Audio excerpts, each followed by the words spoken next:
like that. I mean,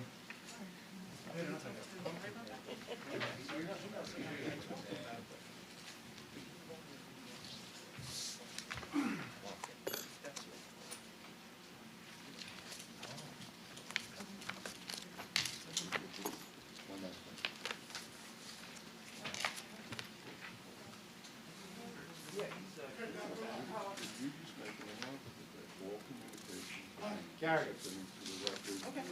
Okay. Okay, perfect, thank you. Okay, this is the open workshop, July 27, 2020. I'll take a roll call. Trustee Alonso is absent. Yeah, not gonna. Trustee Broderick is here. Trustee Burke is here. Trustee Cassius is here. Trustee Egan is here. Trustee Finnerty is absent. Trustee Wilbeck is here. Vice President Munoz is here. President Velarde is here. I'm going to turn the meeting over to the superintendent. Thank you, sir. Good evening, ladies and gentlemen. I am here in reference to, I'm going to conduct a presentation in reference to the start of school in September. I'm going to provide the board with options to the start of school. I'm going to present a recommendation. I'm going to discuss a readiness drill that we conducted on the 15th. I'll also share with you some results in reference to surveys of what our community has, reported to us in reference to their questions, comments, and concerns with the start of school. So with that, with that in mind, I'm going to go through a couple slides to give you kind of a visual of what school would look like in the new norm, and I'll share some of the things that we've learned by doing some drills and doing some surveys from our stakeholders. So, without further ado, let's see. Okay, so we know this with the status of COVID-19. It's ever changing. It's always going to change. Until there's a vaccine, there's what they call herd immunity, but the situation is ever changing. These are some of the priorities. The number one priority is the safe and health of our children. That's number one. All our key stakeholders, our employees, they're right up there too. But number one, we want children to be healthy and we want them to come to school. The continuity of education is a challenge. There's a gap between learning from the norm, which was back in March, on March 14th, and since then, there's a new norm, and we're going to talk about that. We've had long-term absence of school. Cleaning of the buildings during COVID-19 is a challenge. Screening, that means screening people as they come in and out, and food distribution and food supply. Schools are a major source of nutrition for our children. And they depend on us. They depend on us for that nutrition. When we talk about safety, those are sample images of what you see, those cameras outside. We purchased 24 of those. I'll just look to some of my colleagues. But we purchased 24 of those, and those are for our athletics, for all of our buildings. We have to screen students as they come in, and I'll explain what that looks like and what that process actually takes up.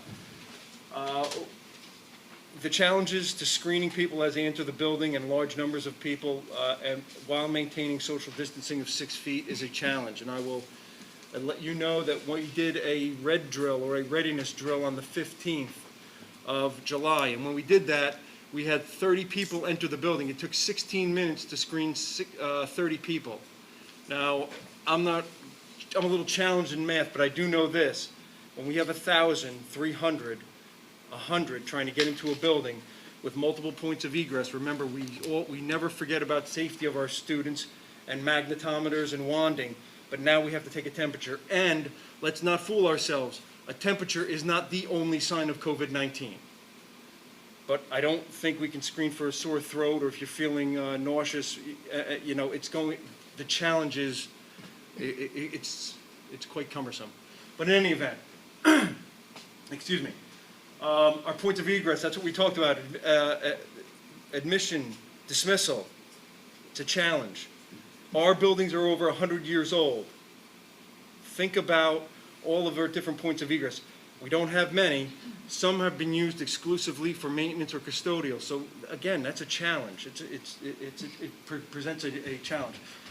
We do not have normal square footage of our classrooms.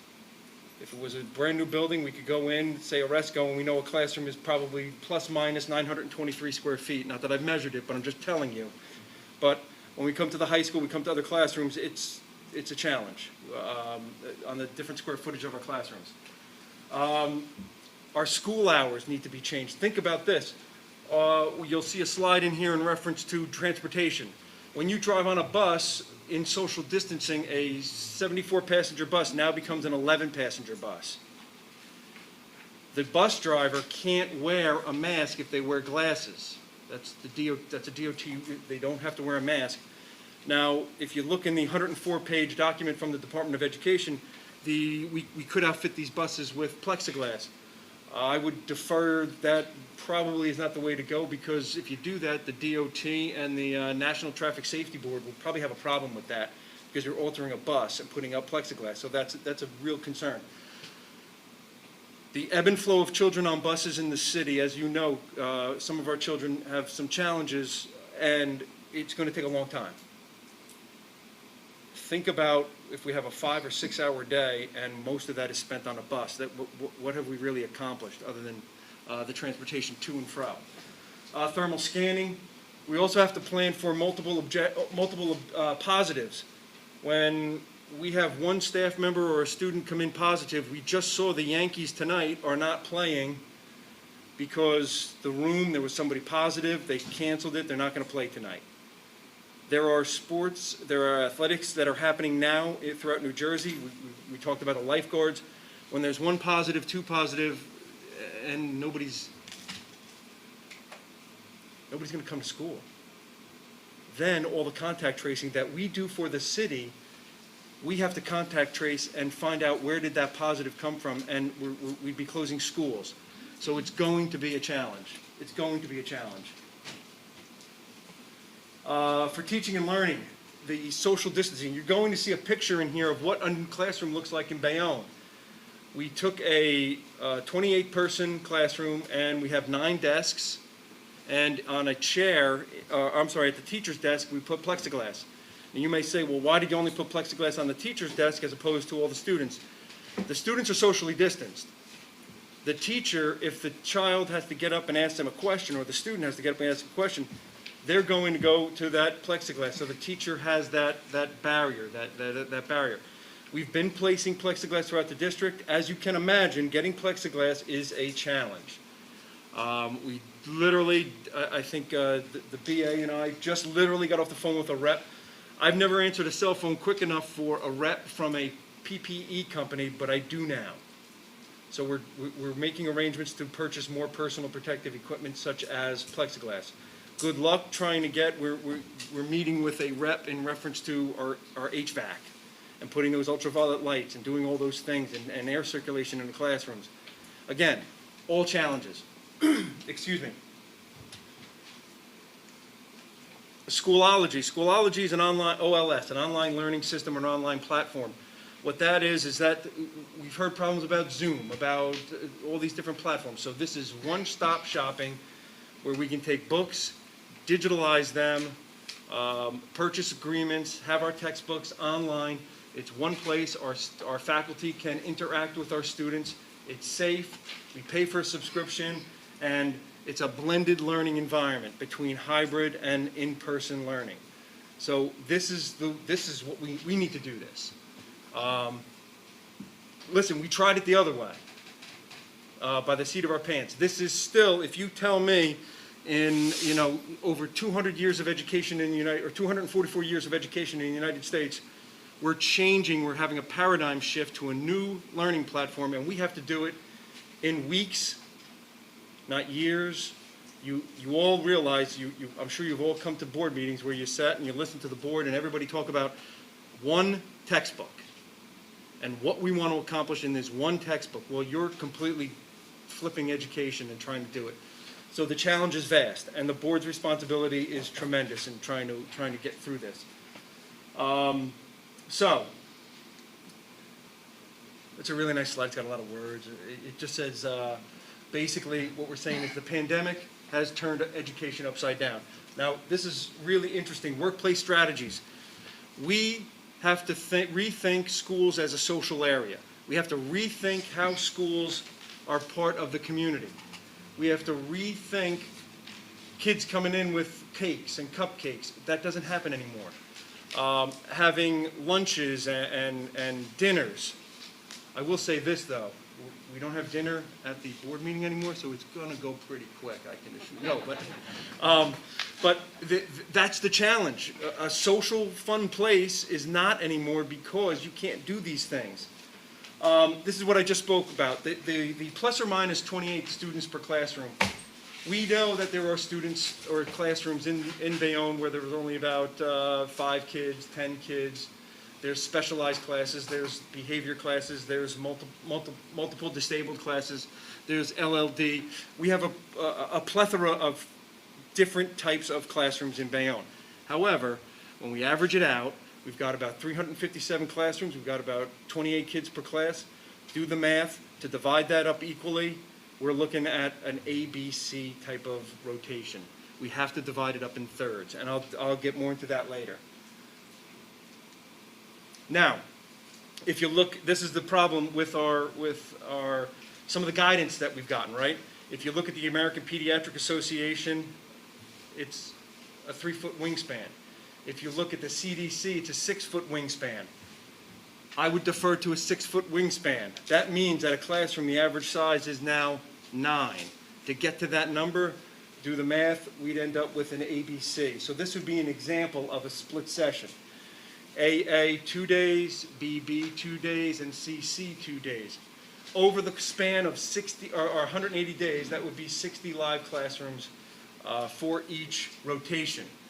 You could talk about a weekly schedule or a every day switching, but to give the kids some source or some continuity, if you did a hybrid, we would suggest rotating every 2 days. Now, this is what we talk about with the 6-foot wingspan. That's a desk with 6 feet around it. With a 6 foot around it, you don't have to wear a mask. We would advocate that when you return to school, you wear a mask. Ladies and gentlemen, we have purchased over 100,000 masks, and if you do the math, we have 10,000 students. We'll be through with those in a couple days. This is the inherent challenge that we have of returning to school. You'll see a picture in here of what we did when we set up a classroom. As you can see, in the reduced density, that's 15 desks as opposed to 9. 9 gives you that square footage around. And again, it's not perfect. Now, this is an example in the upper left-hand corner of a Bayonne classroom. It's kind of hard to see, but I got another picture. And in the upper or lower left-hand corner is an example of that readiness drill that we did a week ago, and I'll get into depth at the end of this presentation. If you can see in the middle in China, what they do is, you know those pool noodles? They put them on their head. Can you imagine that? We'll just spin a kid around, make them fly, and everything will be great.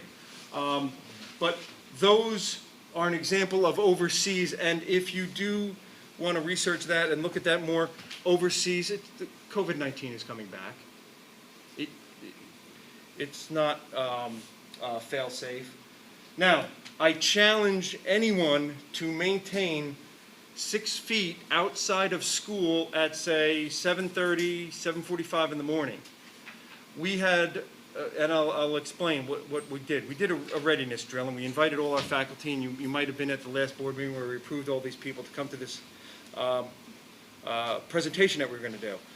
So we had about 45, 50 people show up, all our administrators, and we observed what would happen when we have a group of faculty members and they portrayed themselves as high school students. We said, you're right, no coaching, nothing. We just had them all meet at the tennis courts. We socially distanced, and we told them, you're going to go in front of the school, you're going to maintain social distancing, you're going to go in, and you're going to get screened through the magnetometer, through the thermal imaging scanner.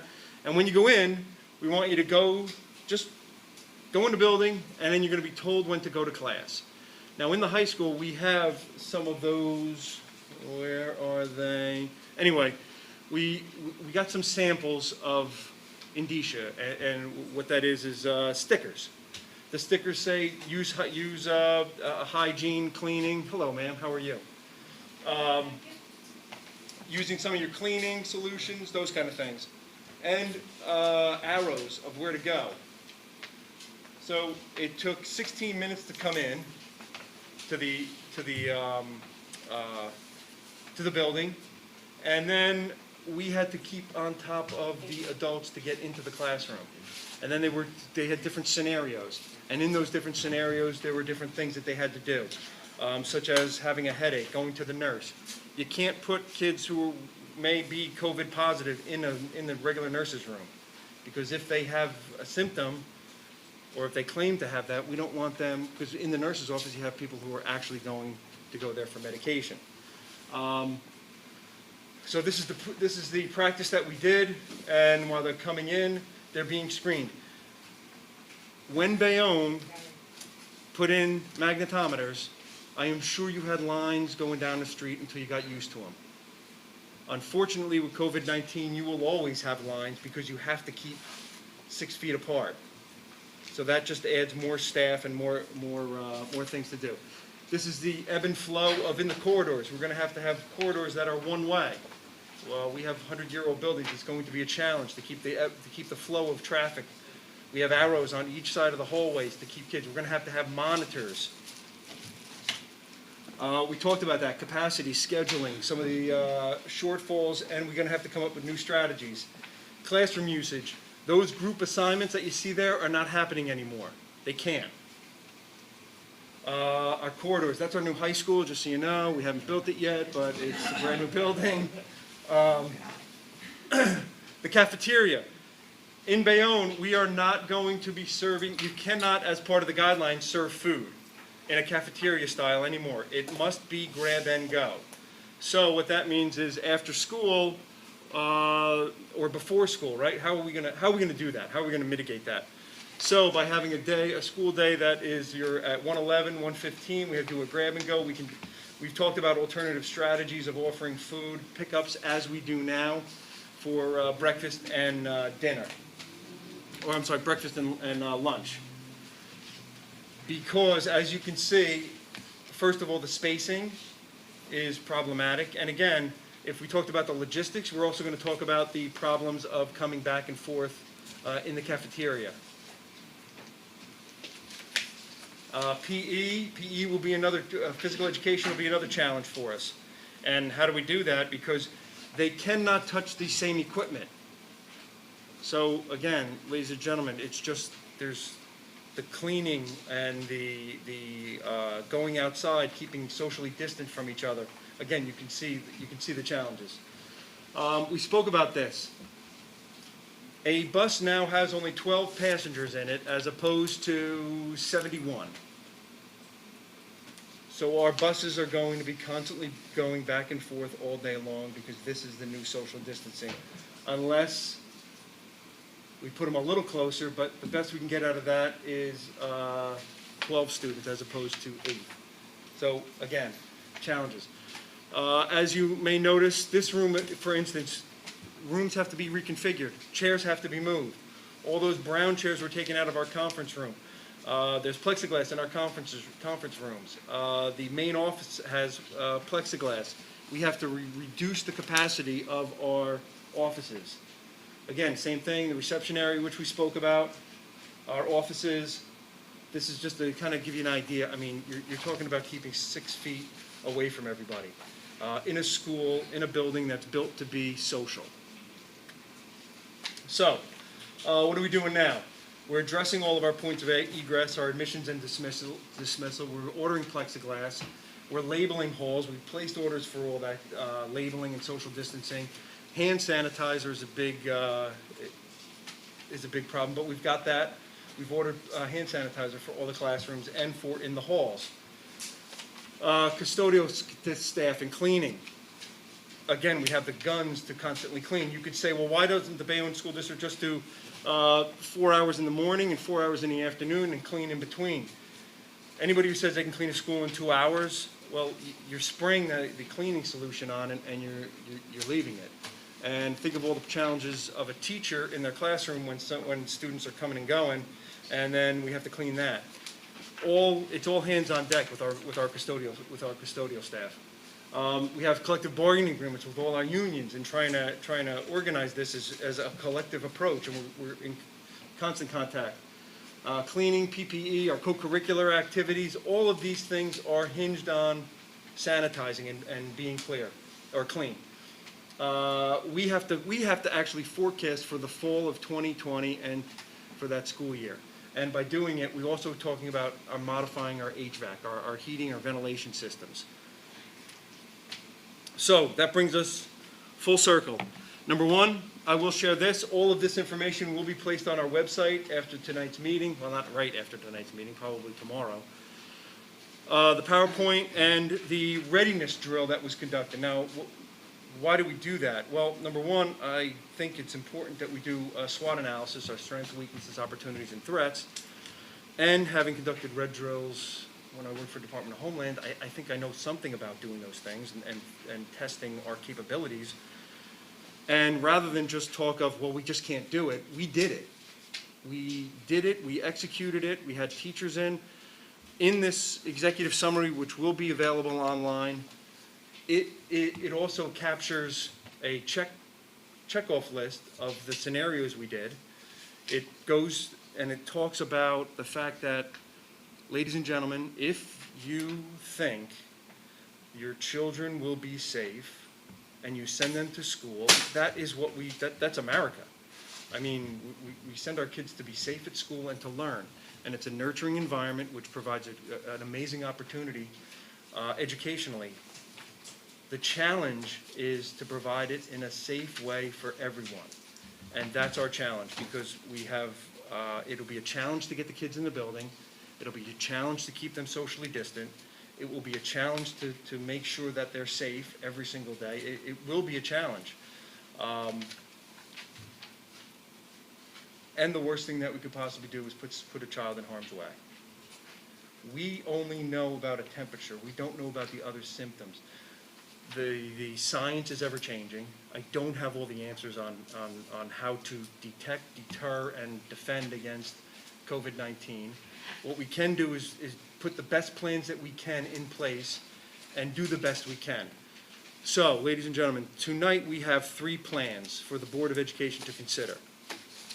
I would say this to the Board of Education: please approve all 3. And the reason is, number one, I know Governor Murphy and the Commissioner of Education, they have not approved for us to go virtual. They've approved parents to take their children out of school, but they haven't approved for us, for a school district to say, we're going virtual. Well, I think that's an option for us. Why not say, well, we've approved 3 plans, and that's what I would ask the board to do. We approved 3 plans. We put our plans to the governor and say, we've approved the virtual. We think it's the safest, and here's why. And we also say, but if you don't allow this, we are going to go to a hybrid model, which is the ABC or AABBCC model. Or if we monitor this, we can all come back to school, because we know that so many students will opt out. Now, I know this. We did 2 surveys, right? The first survey was, would you send your child to school if there was no vaccine, no cure, and we could not guarantee that your child would be socially distant. And guess what? The results were 62%, I'm not sending my child to school. And in the same question we just asked in our most recent survey, would you send your child to school in September? And the response is 58% said they would send them back to school. 41% said no. Now, the interesting part of that survey is when you ask them which type of learning will you send your child to, 40% said remote learning, 23% said they'd send their child to school, just as is, send them all in. 23% a hybrid, daily, and 12% were weekly. Now, the interesting thing to this is when you look online at our survey, and again, these results will be posted online. There were 5,300 responses, and what we have to account for is, Tom, how many people had siblings? There was like 3 pages of siblings on the survey? Correct. Yeah, so that 5,800 responses actually is a lot more because it's one family and it captures one response for all of all those children. But the question is this: is there a perfect plan? There is not. You can research all the superintendent letters and the letters from all the school districts, and it starts with, I know this is not the best. I know this is well, we want it to be as best we can. We want to provide a thorough and efficient education, and we want to include all our learners, all our special education students. We want everybody to get the best as possible. So with that in mind, I believe that once we choose all three, and we start out with a remote, and we hope that gets approved, but if it doesn't get approved, then we go to a hybrid. Whatever model we start with, I would suggest every month that there be a report given on how are we doing, what are the updates, because we've created this pandemic response team, and part of that is with the city and talking to the Department of Health.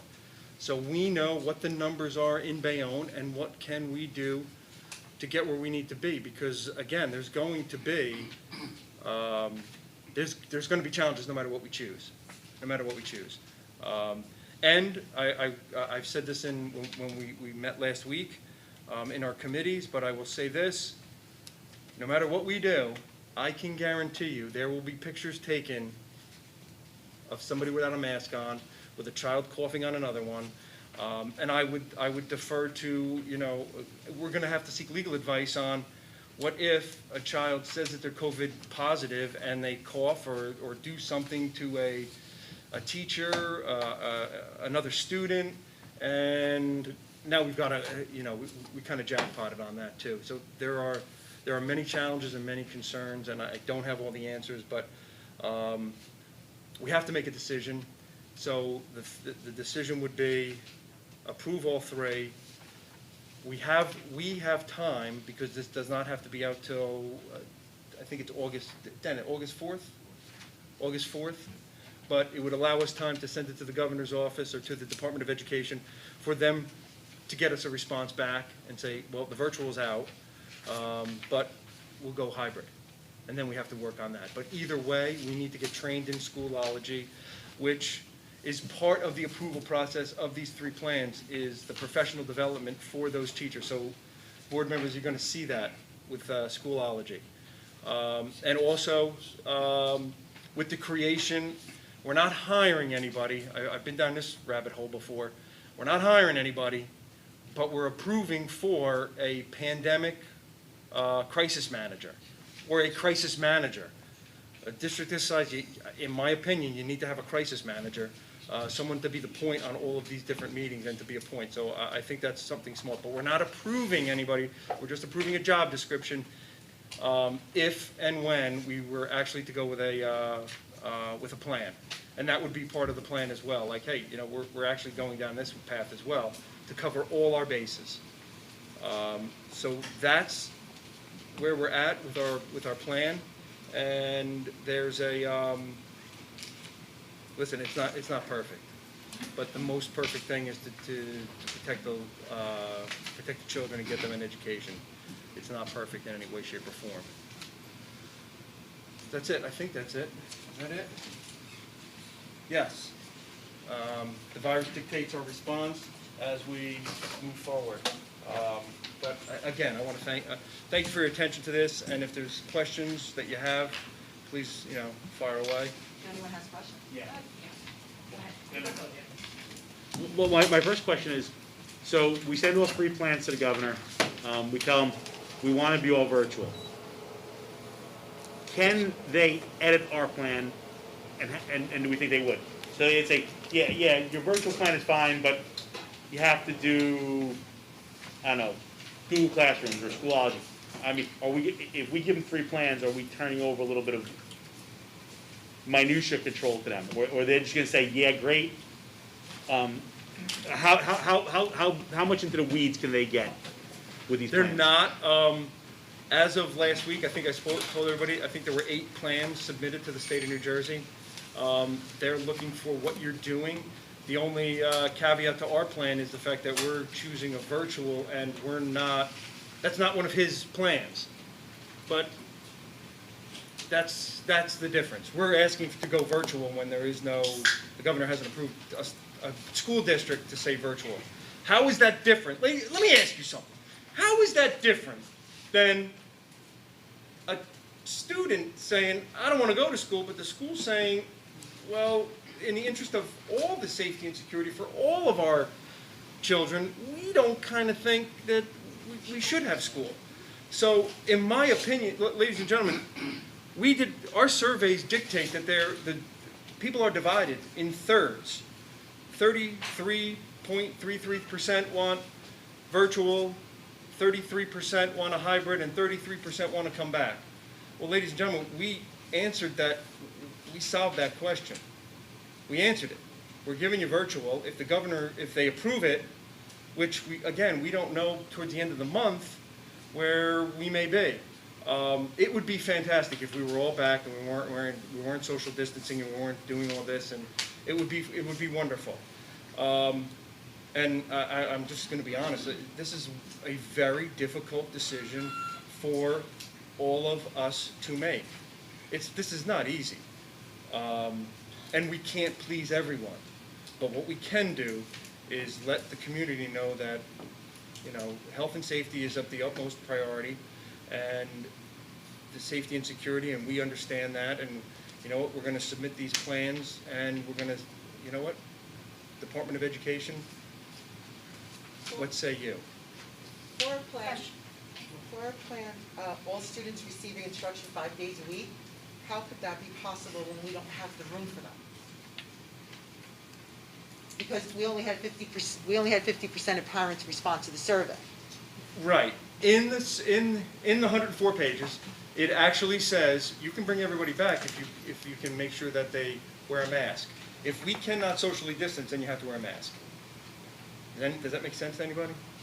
I mean, Okay. we'd have to ensure that everybody wears a mask at all times. That means just the children, and I know dealing with the little ones at the house, having a 4-year-old or a 5-year-old make sure they wear their mask, it's going to be an epic challenge. An epic challenge. But you could do that. We could have everybody back if everybody social distanced or wore a mask. And we don't know. So the results of the survey. Here's a question that constantly circulates. If a student chooses to stay home, but then they go, well, you know what? I want to come back on Mondays and Wednesdays, and I want to stay home. We have to accommodate for that. Yeah. So how the heck can we run our schools when children can opt out and opt in, opt out and opt in? How do we take attendance? Yeah. How do we do that? It's going to be a challenge. It's going to be I mean, I keep using challenge, but this is not just, we're just kind of kicking the ball down the road, and we're waiting to see if they actually say we can go virtual. But it's a challenge. Yes, ma'am. Has anybody surveyed the staff on what they think? Okay, so once we have done a staff survey. 85% of the staff want to come back. Tomorrow, we will send a survey, or I'm sorry, where can you go? There you go. Wow, you moved. How'd you get over there? I didn't even see you move. I didn't either. I know. I thought he was back. So did I. I was looking over there. Now he's over there. Anyway, so Kenny, what time? No. Oh, he's over there. No, I'm sorry, sir. I think Wednesday, right? Wednesday, we're going to be sending out a very detailed survey to our faculty and staff in reference to them returning under whatever plan that we get approved. So it's kind of, it'll be time sensitive. Yes, sir. I'm sorry, I have a question. So if we do choose or opt to go all remote, if we do choose and opt to go all remote, when will we be announcing that plan to the parents that we will be using Schoology, there will be an online platform, it will not be anything like we did in March and April, there will be synchronous learning, all these things. When will this go out to the Okay, families? so what I would. And, special education, Yes, sir. IEP schedules. Yes, sir. So, what we'll do is, and here's the timeline of events. Tomorrow, there'll be a press release out to all the parents in the community saying we've adopted 3 plans. We've sent them to the Department of Education for approval. We await their approval. And then it's if then what? If this is, that's what's happening. And it'll be concise, Okay, got it. but I'll let everybody know. Just like we did with this chain of events in July, letting everybody know on this week we do this, on this week we do this, and I'm very happy to say that we've kept the schedule. We've been able to accomplish everything on that list that we planned to. Our pandemic response team meets tomorrow, so we can discuss these 3 plans. Plus, we have our administrators. We're meeting with them to go over our plans.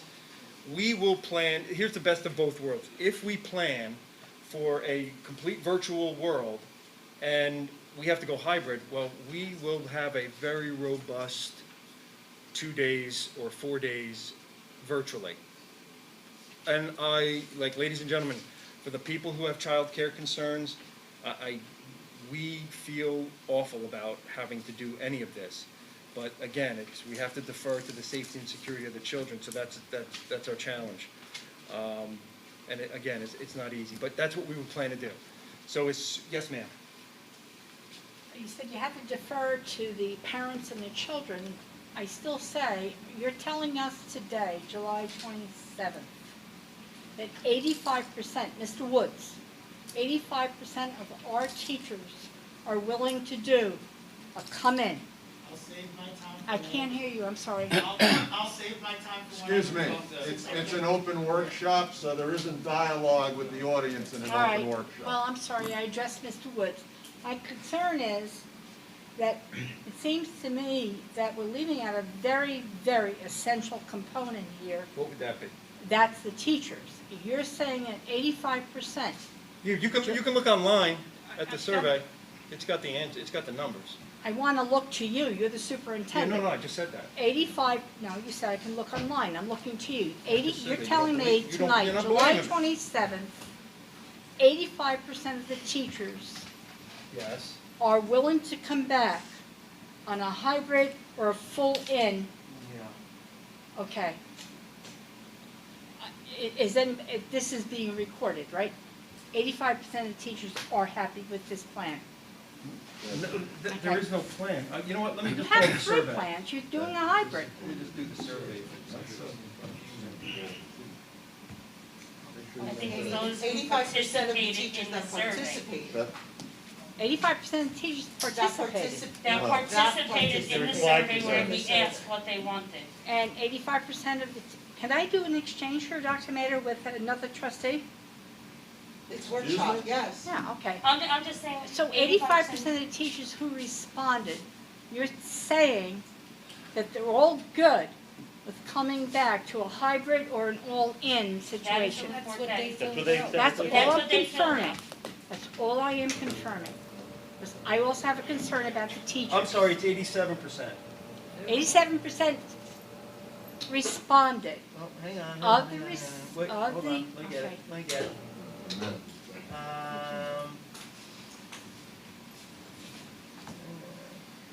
I'm sorry, it's 84.3. Can you bring that up? Oh, there you go.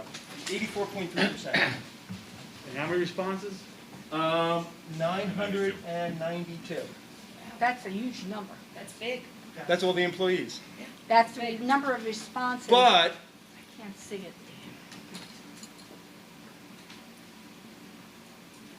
yeah.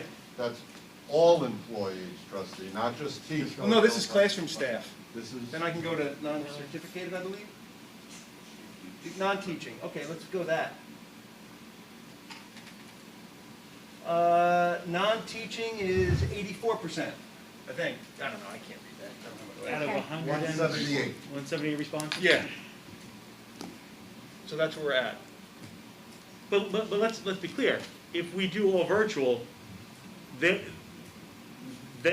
children will never be in the building. No. No. So even if and we should be concerned about our staff, they won't be exposed to the children. But again, we're going to release a very detailed specific to the specific individual. Am I right on that, sir? Yes, Superintendent. So on Wednesday in the afternoon, we will be sending out a detailed questionnaire that needs to be responded by each staff member. One, are they coming back? Two, are they not coming back?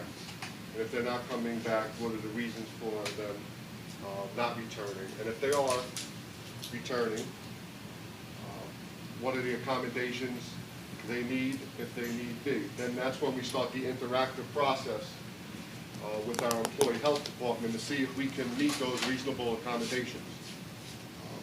Or is the person coming back with no accommodations? Also, are you not returning because you have childcare issues?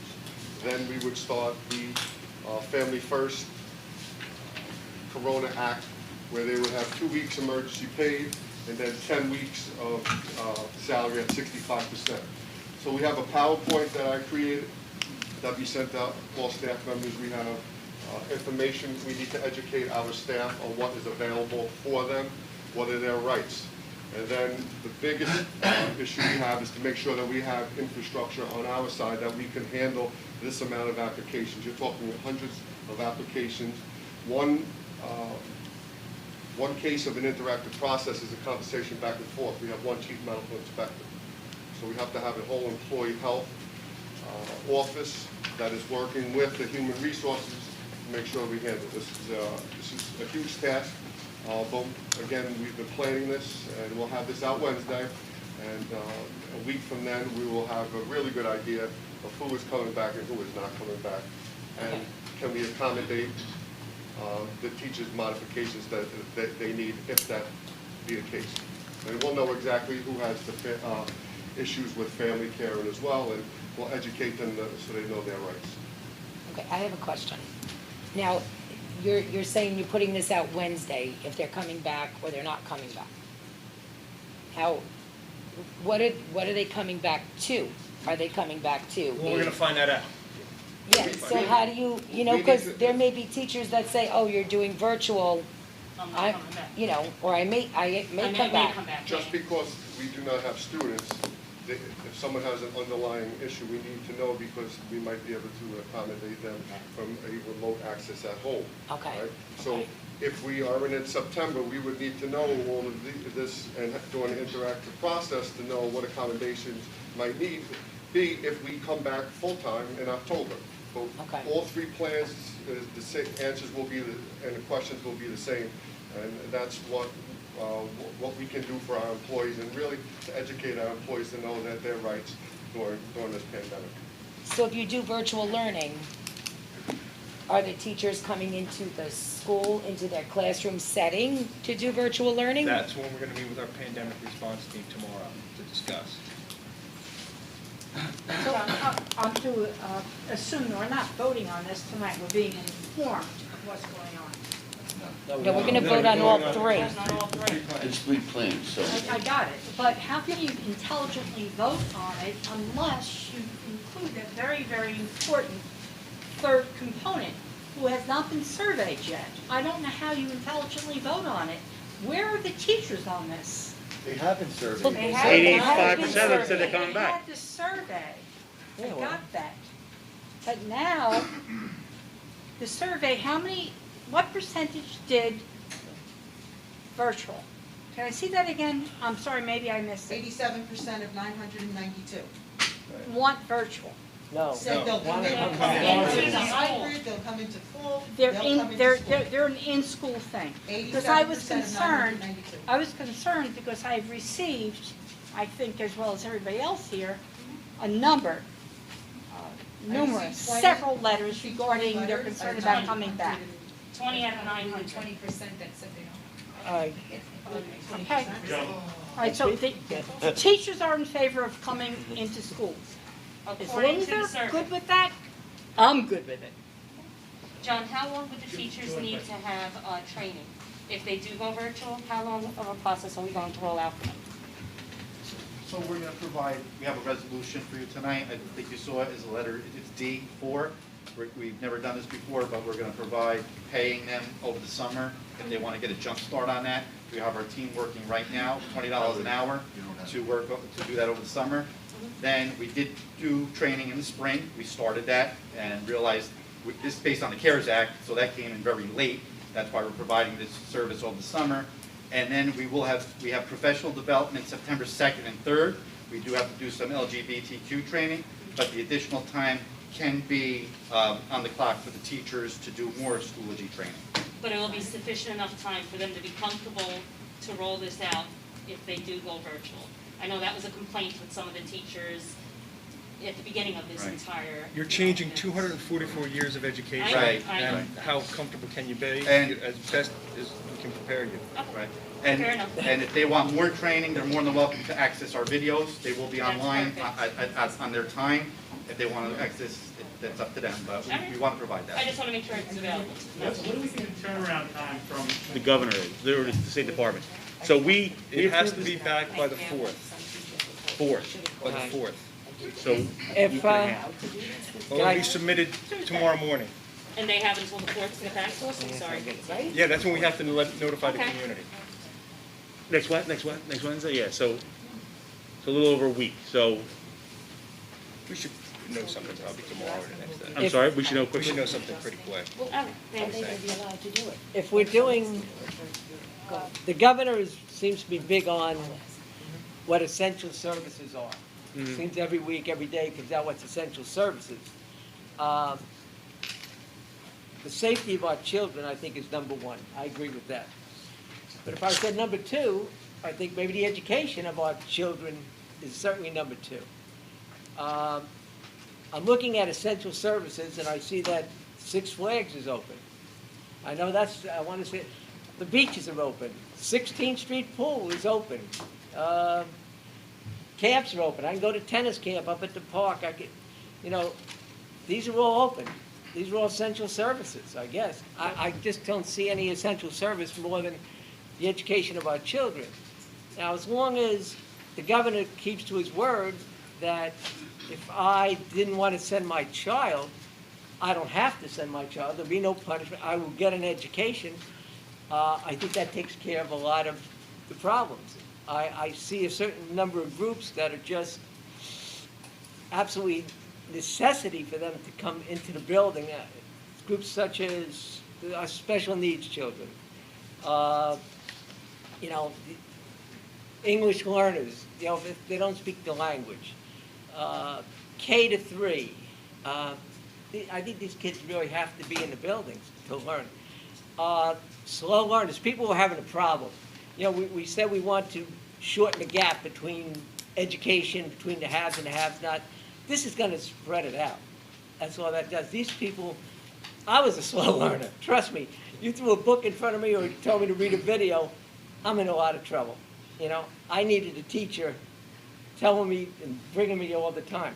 So I just think that the need to come back is, to me, is essential. So what do you suggest? Are you suggesting reopening full-time? That was my question also. That would be, I would think that'd be because. And that's the beauty of the three choices, because you can choose and say, nope, I don't want it, I think we should, I'm gonna vote no on 2, and I'm gonna vote yes on virtual. So that's One it. thing I noticed with the areas that you mentioned, they're all outdoors. None of them are closed indoor Well, confinement areas. Walmart's indoors, I go to stores all the No, time, I mean for Stop the and Shop's students. indoors. For the children. But I'm saying, once again, these are indoor things, they're essential, and you're going there, I see kids in there, and I see parents in there. And the other side of it is, you don't have to send your child, Yeah. but I may have to go to work. Yeah, no, I guess. I may have to go, I could give the reason, from what I heard of somewhere the other day, is that child abuse cases have gone down. Children going to the emergency room has gone way up. So, there's reasons we need kids in school besides even educational, whether it's nutrition, I agree. social services.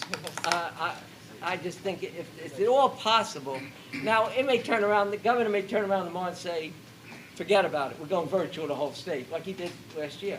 Now, there's nothing we can do about that, but.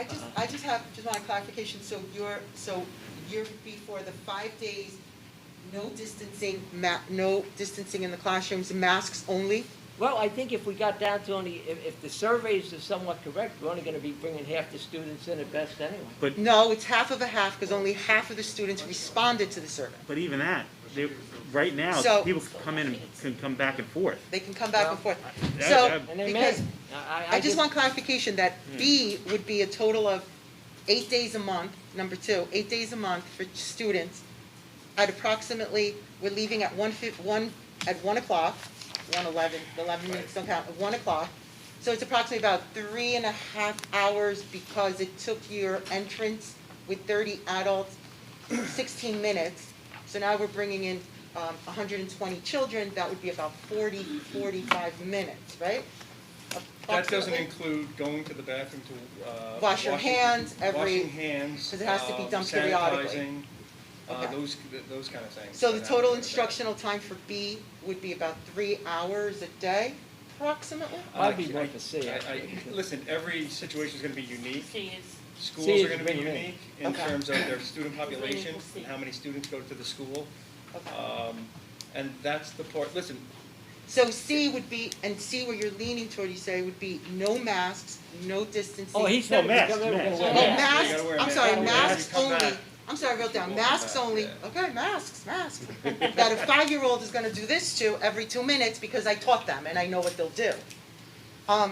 So no distancing, masks only, all 10,700 children come into school unless the parent opts to keep them home. Okay.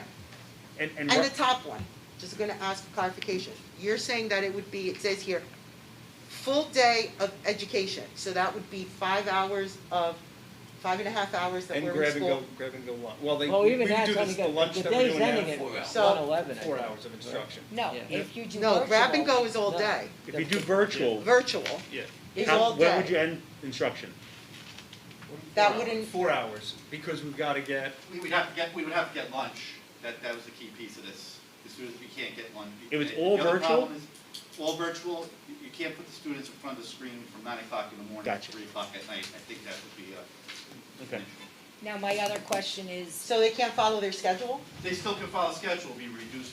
They can So still follow they schedule. can't follow a schedule from 8:30 to 2 till, wait, what is it, 8? But we would still have to provide. 8:45 to 2:55 in the half hour that The they go problem to with that lunch. is It's lunch. They just, okay, they shut up lunchtime, go have your lunch, no, but we have to give them. back, lunch. half hour, you come back. Yeah. No, we understand you But give we it to them, gave but- it to them on Thursday and, on Tuesday and Thursday, we just we had to handed it provide out it. to them already, right? We have to provide them lunch. And I just wanna be clear, so if half our I understand parents that, right? say they don't wanna send their kid back, and 2 days into the school year, they What? all decide to send them back, they all can come back. We Correct. can't limit it, we can't, No. Well, why not? That's crazy. so the second week of school, we could have full classrooms, It could under be, the governor's it plan. could be a big problem. I have a question back to your lunch thing. So the kids are gonna sign on in the morning like a regular class. You're gonna stop it at 1:11 because you're gonna give them lunch. Is that what that is? No, that's if it's, No, they have their lunch at home. Okay, but then they- so then they why can wouldn't eat it we at have 1 a- Then they can eat it at 1:11. Then why wouldn't we have like a where they follow their schedule?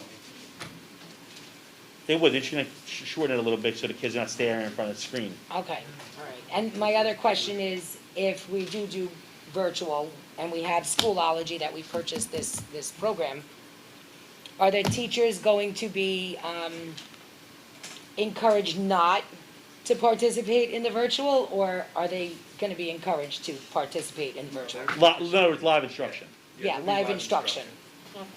Yes? Yes. Okay, thank you. And that instruction could be from school, it could be from their home if they need accommodations. if they need an accommodation, right? Thank you. Good. Yeah. Okay. Folks, if you go to your agendas, I have a couple of quick items. I'm gonna ask you to turn on your agendas, Resolution B 22, 23, 24, 25.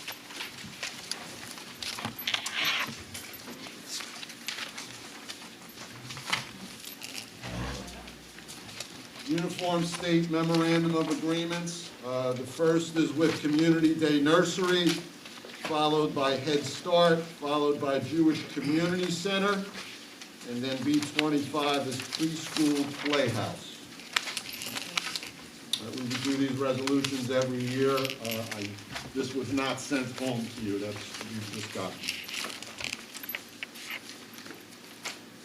If anybody has any particular questions, as I said, this is routine school year preschool resolution. Okay, not hearing any questions. On resolution C6, if there's any harassment, intimidation, bullying, June, July? No, it's Okay, so we're clear there.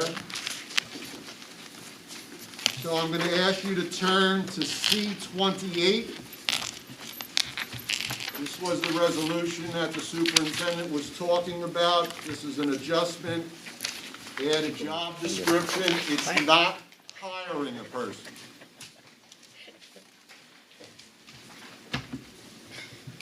I'll give you a chance to look at it, C28. That was only my question, Dr. Nada. This is not a new position, it's a replacement of? It's not, it's just a new definition of a position, but there isn't anyone even in that position. It's just if central office thinks they need to fill it, we'll have a definition for a job posting. But this is not to actually put somebody in this position tonight. It's just the... Currently don't have one, anybody in this similar? Job doesn't exist. Job doesn't exist. I'm sorry. No, I'm sorry, it doesn't, the job doesn't exist. We don't have that job description. Well, my only question about it right now would be, the job description is very, very, very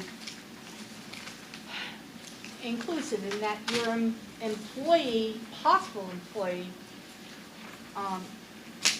field would be very, very, very limited.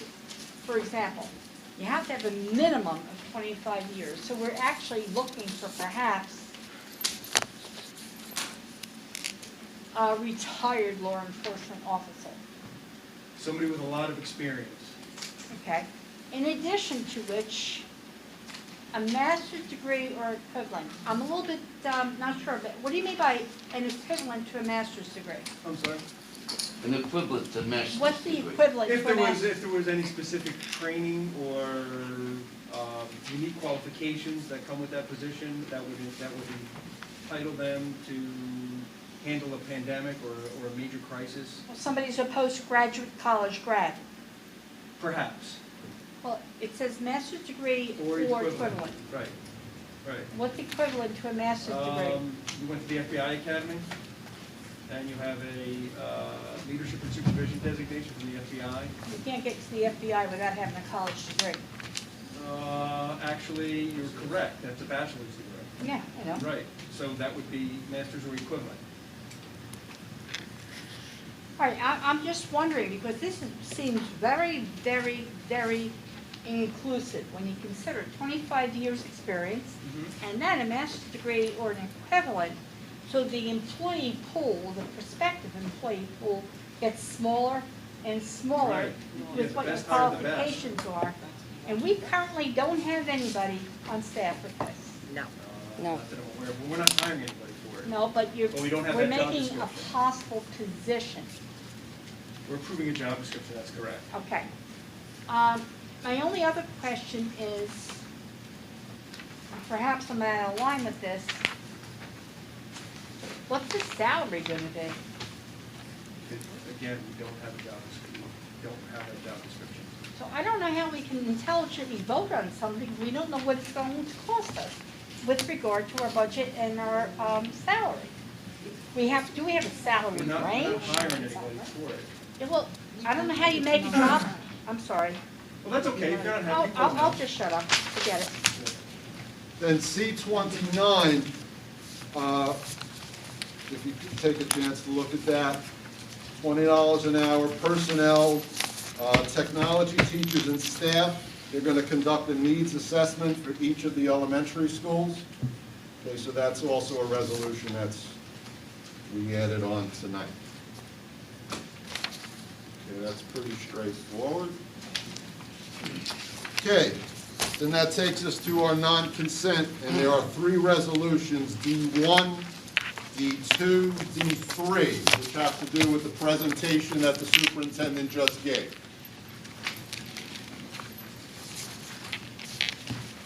Okay, is there a volunteer that would like to move? I'll move D1. Dennis on D1, and Jan will second D1. How about D2? I'll move Like to again. do the same? Sure. Dennis and Jan? And what about the hat trick? Same. D3? Okay. And then our final resolution, which I handed out, D4. This also has to do with training, $20 an hour. New Jersey students, learning standards, and this will, for our instructional and paraprofessionals for professional development. And that's D4, same thing. This doesn't mention Schoology, but that's what we're talking about here, right?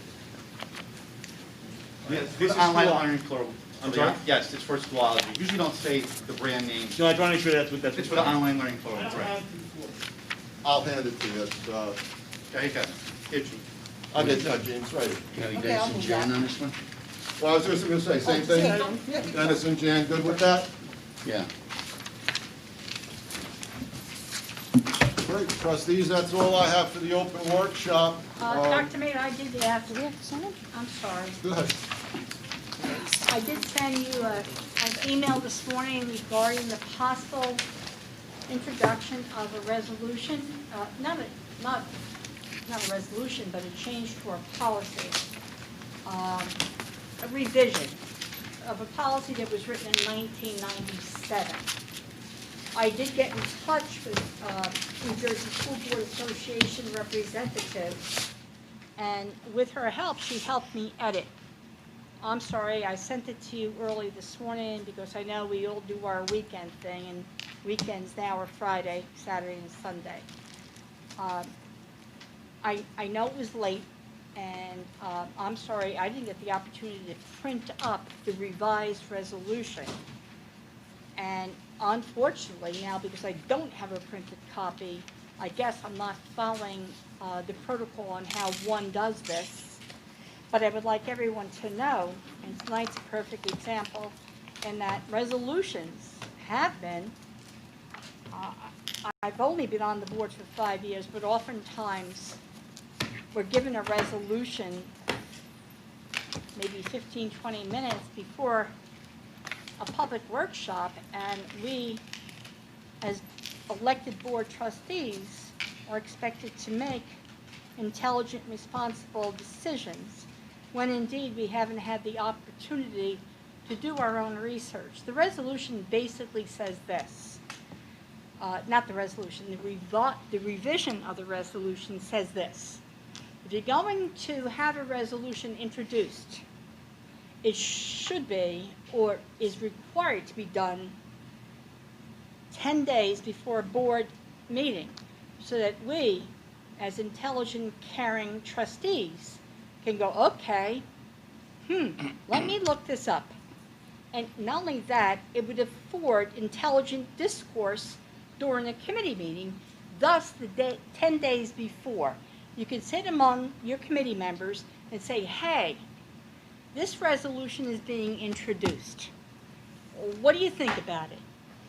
The exception to that rule would be something like we're experiencing now, like every other school district. We have an emergent situation with COVID. How are you going to address the school year? I got that. But there are a couple of resolutions here tonight that could have been introduced 10 days ago with regard to specifically the safety security guide. That could have been introduced 3 weeks ago, because that's not anything that's emergent. So the resolution that, not the resolution, but the revision to the resolution would be, may we please, as trustees who have been elected, who have been elected to decide, to discuss, and to act for the public well-being as well as our students and teachers, can we please be advised maybe more than 30 minutes before we vote? That's all it's about. An emergent situation is one thing. Other things are another. Revision to a resolution that was written in 1997 is all we're asking. The main thing is 10 days before, please. Question for you, really quick.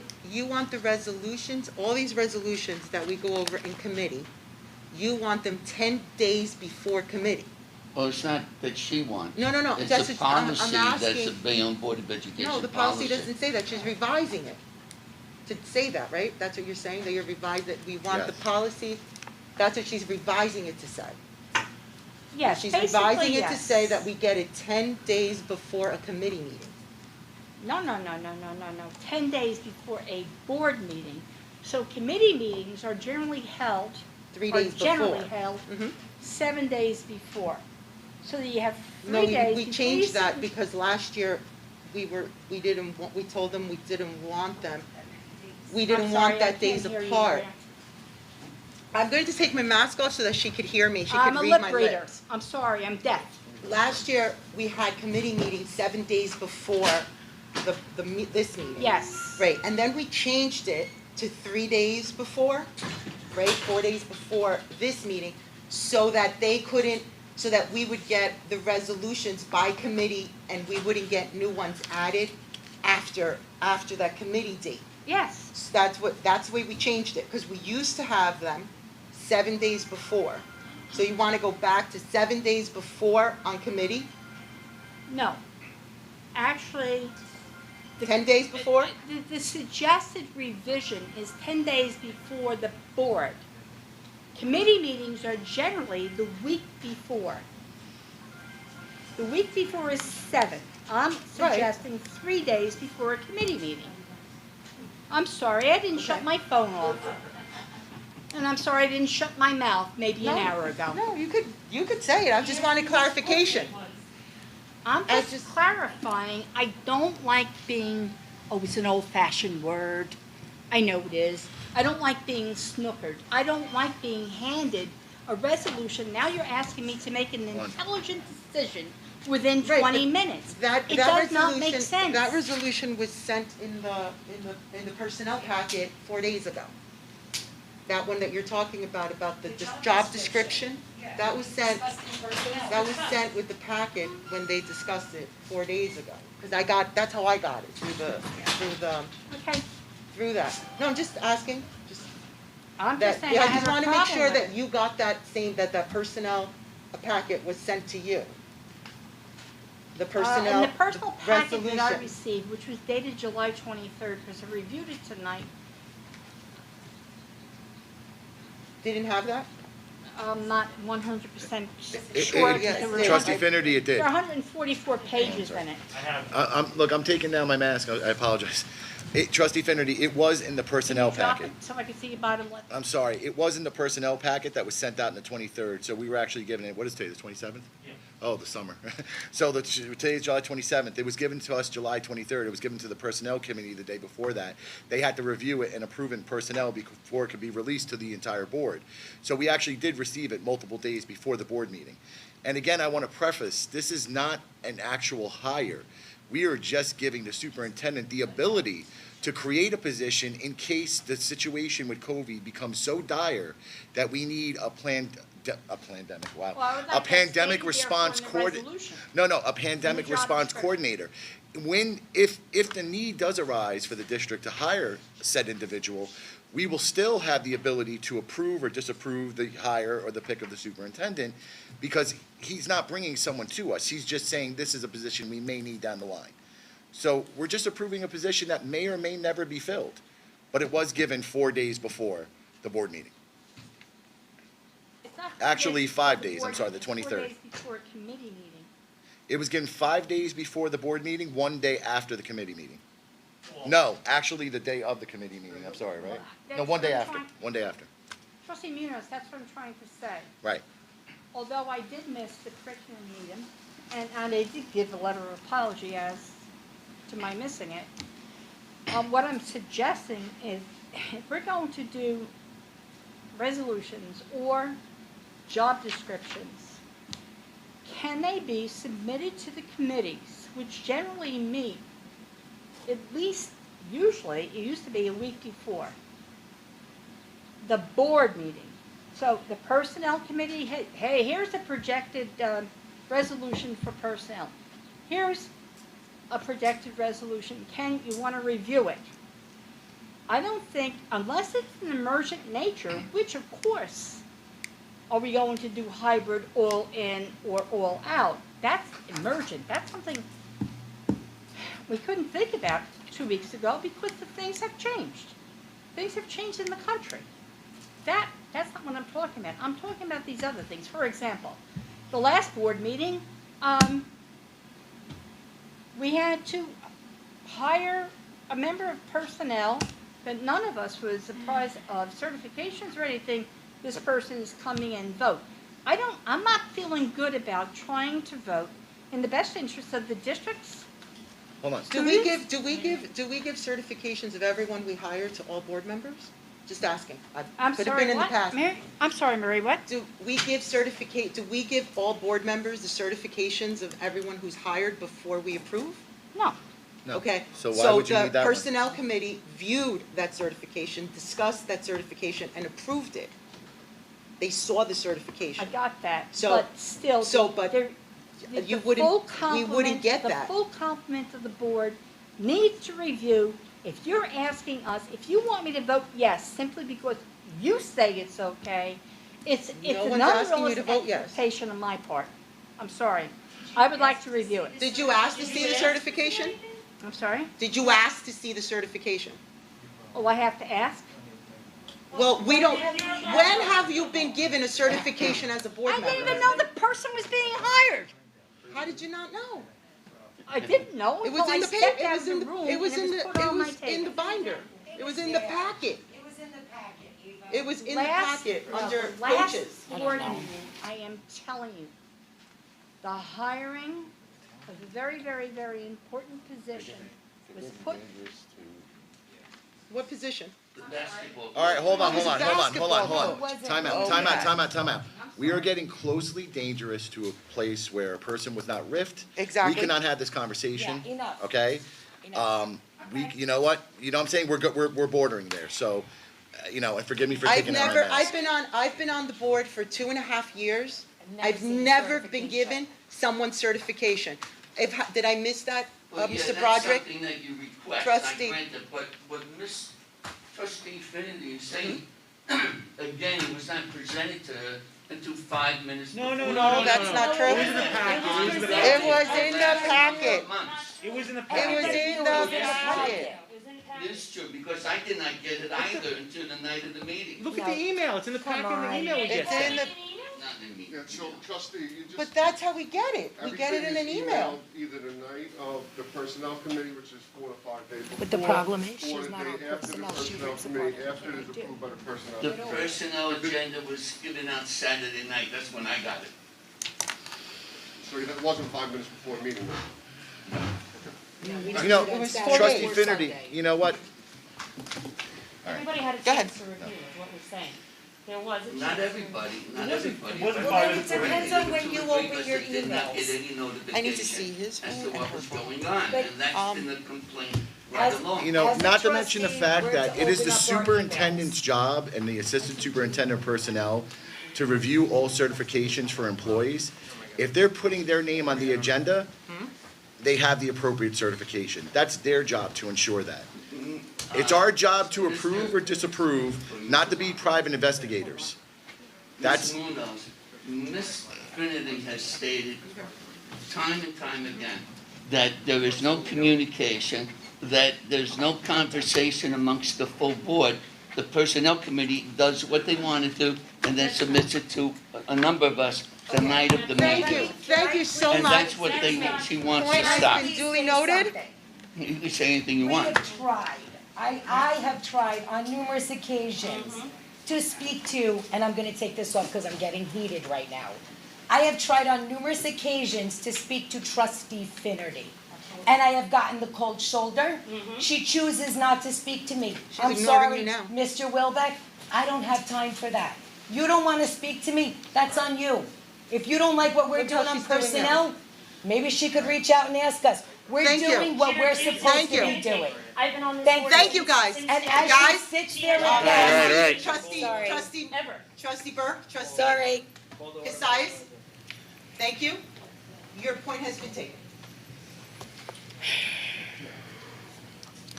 And before we go inside, I need a move and a second on approval of minutes and communications. What trustees?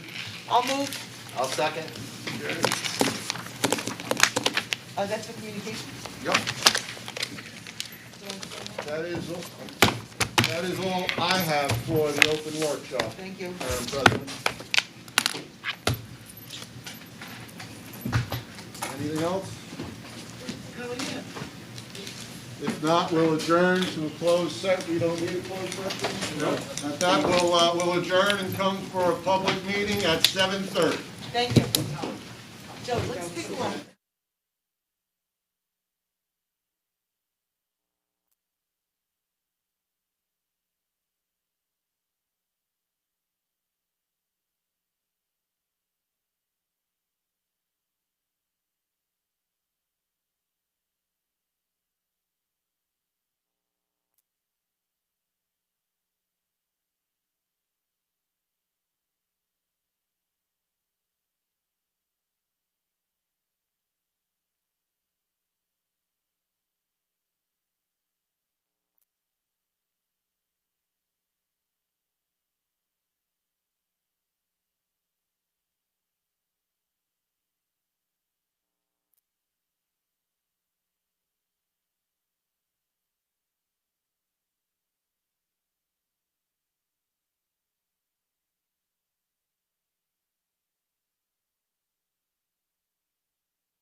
Okay, ladies and gentlemen, I'd like to call the meeting to order.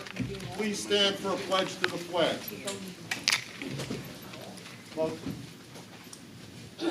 I pledge allegiance to the flag of the United States of America and to the republic for which it stands, one nation, under God, indivisible, with liberty and justice for all.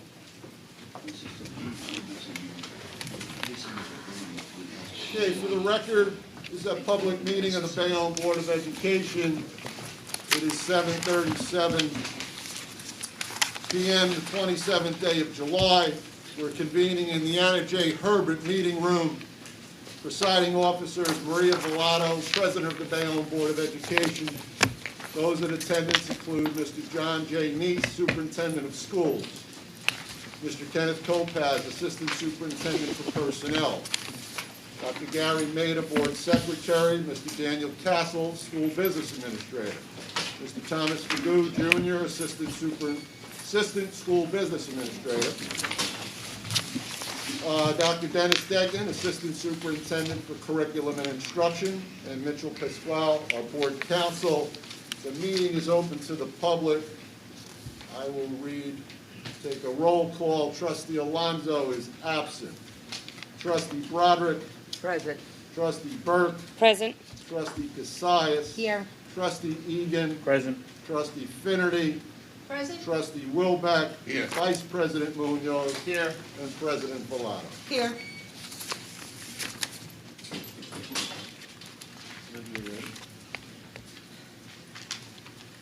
For the record, adequate written advance notice of at least 48 hours giving the time, date, and location of this meeting with the agenda was provided as follows.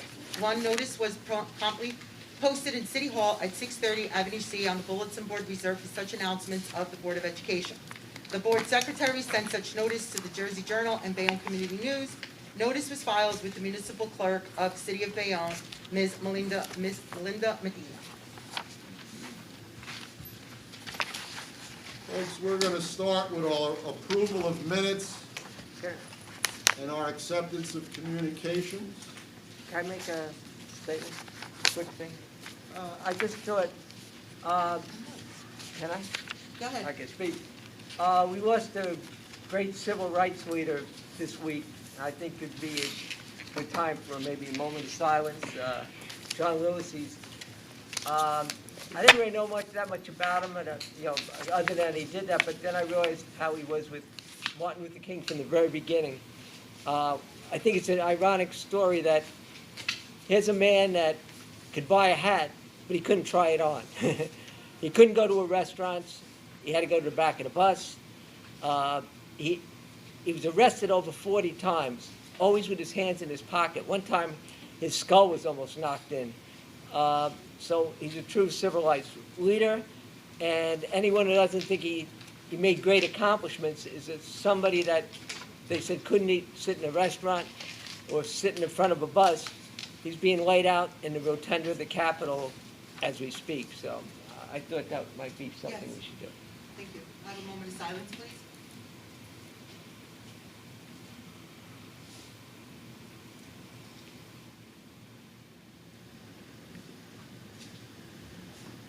Thank you. Okay, so then on approval of minutes, communications is a motion by President Villado, So moved. and there's a second by Vice President Munoz. Did you? Yes, I'll second that motion. Second motion. Did we want to make a Yes. comment? I have, all the correspondence, will be put into record all the correspondence will be put into record that we received by email. Thank you so much. So on that motion and second on communications and minutes, Trustee Alonso is absent. Trustee Broderick. Yes. Trustee Burke. Yes. Trustee Cassius. Yes. Trustee Egan. Aye. Trustee Finnerty. Yes? Trustee Wilbeck. Yes. Vice President Munoz. Yes. President Villado. Yes. Okay, moving ahead, our consent agenda, curriculum and instruction, resolutions A1 through A17. I have no questions on that. Do we have a motion? So moved. Oh, sorry. Motion by Trustee Wilbeck, And a Second by second by President Villado. On that motion and second, trustee Alonso is absent. Trustee Broderick. Yes. Trustee Burke. Yes. Trustee Cassius. Yes. Trustee Egan. Aye. Trustee Finerty. Yes. Trustee Wilbeck. Yes. Vice President Munoz. Yes. President Villado. Yes. Our Finance, Building and Grounds, Resolution B1 through B25. I have a motion by I'll make that motion. Trustee Broderick, and I have a second by Trustee Egan. So a motion and a second on resolutions B1 to B25. Trustee Alonso is absent. Trustee Broderick. Yes. Trustee Burke. Yes. Trustee Cassius. Yes. Trustee Egan. Aye. Trustee Finerty. Aye. Trustee Wilbeck. Yes. Vice President Munoz. Yes. President Villado. Yes. And finally, on personnel, resolution C1 through C29. Do I have a motion? I'll make that motion. Motion by Trustee Cassius and a second. Second. Second by Trustee Burke. So on that motion and second, Trustee Alonso is absent. Trustee Broderick. Yes. Trustee Burke. Yes. Trustee Cassius. Yes. Trustee Egan. Aye. Trustee Finerty. Yes. Vice President Wilbeck. Not Vice I'm sorry, President, Trustee Wilbeck. Trustee Wilbeck. Yes. Getting ahead of myself here. Vice President Munoz. Yes. President Villado. Yes. Thank you. Okay, we'll now start with our non-consent agenda. I'm going to start with resolution B1. It's going to go slow because we have some questions from our audience.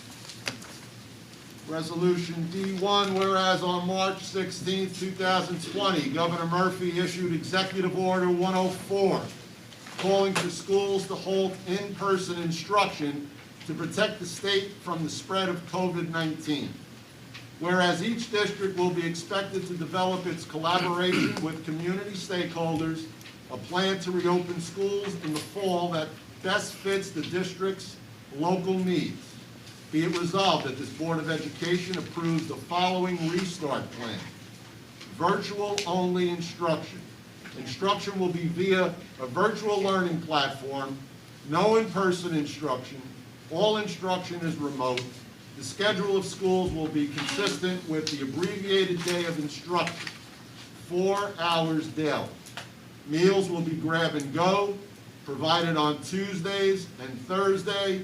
Modified schedules for days off. Be it further resolved, the conduct permitting will be controlled by executive order and thus is subject to change. Do I have a motion? I'll make that motion. And I have a second. And before we vote, Resolution D1, first up, there's a question from Melissa Gotsky Rodriguez, 178 Avenue F. May I remind the audience, you will be held to a 3-minute time limit.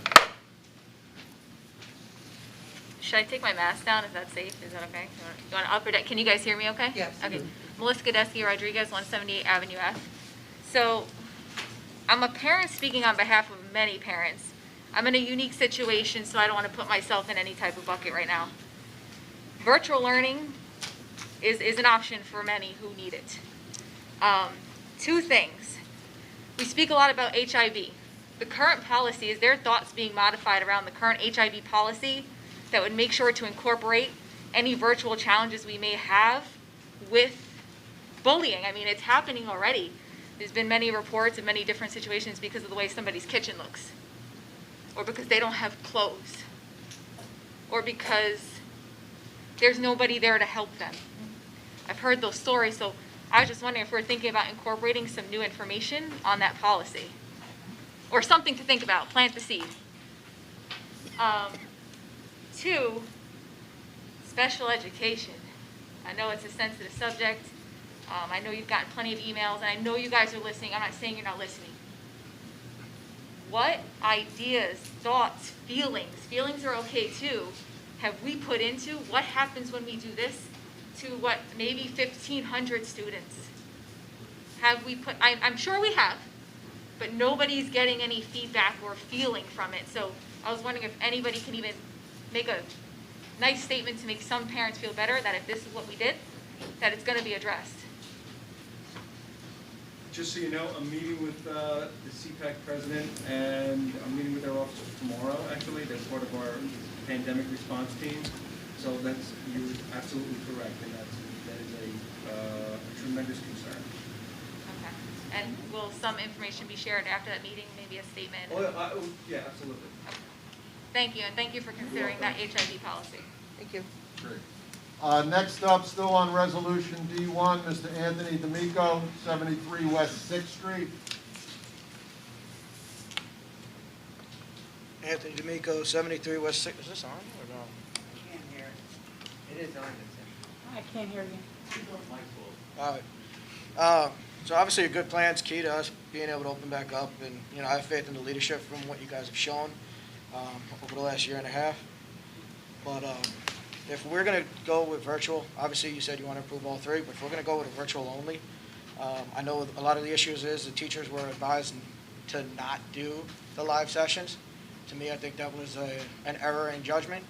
Are we going to require, not suggest, that the teachers do live instruction for virtual, whether it's they're in an empty classroom or they're at home or wherever? Are we going to require them to do actual live teaching?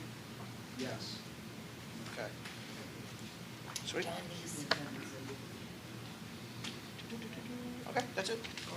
Thank you. Thank you, Anthony.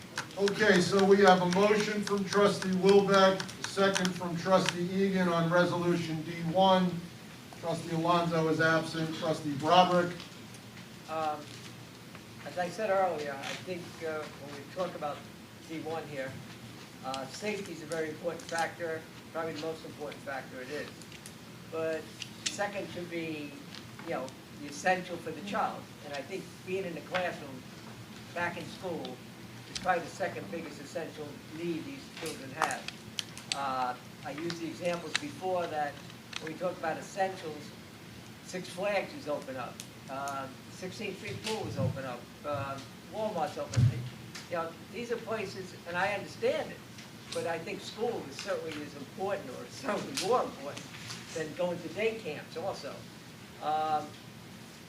Some of the key ingredients, like you said, was, I think special ed has to be back in school. I think it's essential. I think K-3 learning has to be in school. I think, children that don't speak English, they need to be in school. Slow learning. I was a slow learner. I used the example before. I was home and you put me in front of a book or a verse. I need to be in the classroom to be successful. I said, I think when we do that to these poor students, we're always saying we want to close the gap. But I think this is going to spread the gap. I think, people that are doing well, people that can learn virtually, they're going to do well. The people that can't, I think they get left a little more behind. So for that reason, and I have to vote no on that. Trustee Burke. Yes. Trustee Cassius. Yes. Trustee Egan. Aye. Trustee Finnerty. My mind is the same as trustee Broderick. When you've been in a classroom for over 40 years like myself, there is so much that one learns through nonverbal communication. You can tell by looking at people's eyes. Anybody sitting in this room knows when somebody's looking and paying attention to you, and you also know when somebody has just shut you off. And virtual learning does not give that teacher that opportunity. The interpersonal relationship is absolutely huge in any kind of a classroom environment. Not only in classroom, but even at a family dining room table. That's why telephones at a dining room table should be banned, because you need to see somebody's eyes. The virtual learning, for me, from a teacher's perspective, is not effective. But as Superintendent Nee said, not one of these three plans is ideal. So from looking at the three plans, I would like to see us stay on virtual until at least the first semester, to see where this country is going, to see where our state is going. And we have a great commodity with our teachers. I don't want to see substitute teachers in the classroom. We need those experienced teachers, those teachers who've been teaching for 25 years, who have that experience, who have that extra sense that teachers gain. You don't get that with virtual learning. However, I do not want to risk the lives of our teachers. So for now, I am voting yes on virtual learning.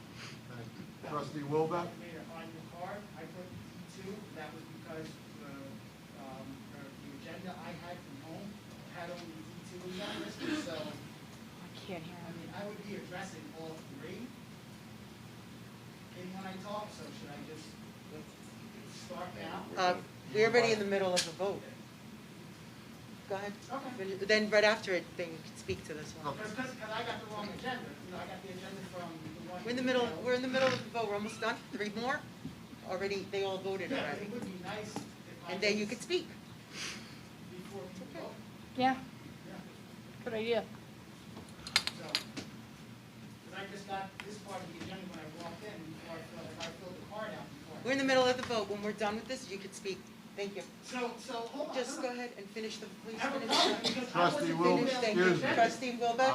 I'm being instructed to finish the vote, and then you'll be allowed to speak. Trustee Wilbeck? Yeah, I'd like to add, the recommendations are by the superintendent.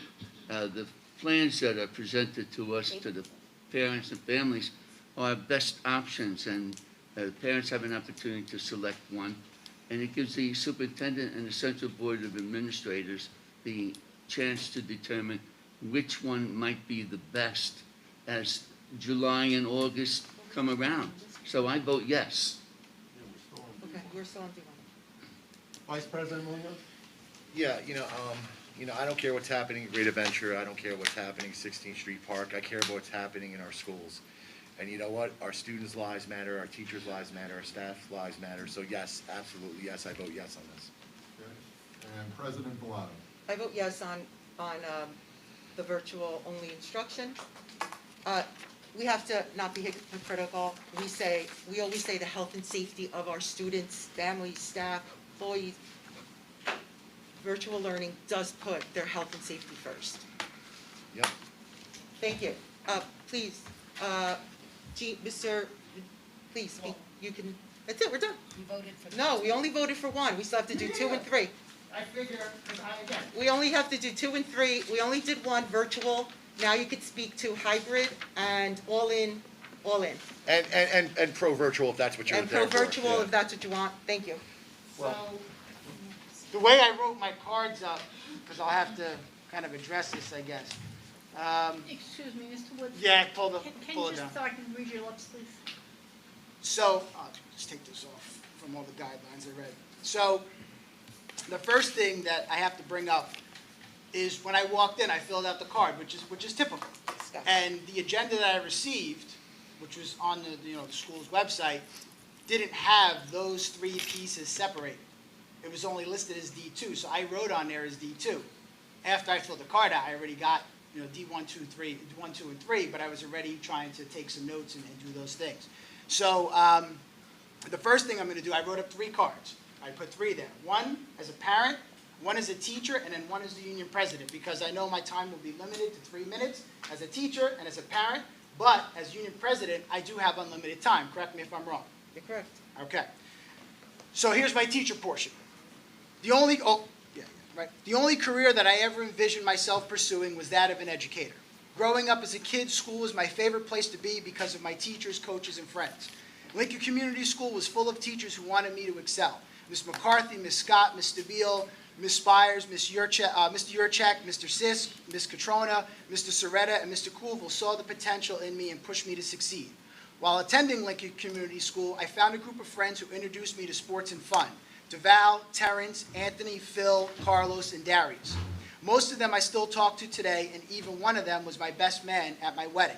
We've been friends for 25 years. Coach Mulcahy, Coach Neveth, Coach Toussaint, Coach Andre pushed me to be a better football player and a better person. I see them still around our community, and I continue to talk to them and address them as coach when I see them. After graduating LCS in 1997, Bayonne High School continued to be my favorite place to be because of teachers like Miss Mullane, Miss Shimshak, Mr. Arzulowitz, Mr. Petruska, Mr. McKenna, Mr. Ruffman, Miss Romy, Mr. Daly, Mrs. Finnerty, Miss McFadden, Miss Blaney, Mr. Murray, Mr. Hart, Miss Maluso, and my guidance counselor, Mr. Nunzial. At BHS, I remained friends with the same group of people from Lincoln Community School and added some new ones. But as time went on, we all moved towards different paths, yet we still remained friends. After a while, sports did not hold the allure it once held in my heart, and I moved on. However, one coach truly made his imprint on me, Coach Bull. That's what we called him, Coach Bull. After I chose not to play football anymore, he wrote me a very nice letter and sent it to my home. I quote, "Football is not the answer to life. It is a very small part of it." He then went on to write, "You will be successful in any path that you choose." 8 years ago, I found that letter while I was cleaning out my files, and I wrote back to him, and then I visited him at his home and thanked him for believing in me. While attending BHS, I began to think more and more about being a teacher, and by that time I reached junior year, I knew I wanted to commit myself to being a history teacher and that I wanted to be a history teacher. In 2001, I began attending NJCU to pursue my degree in history.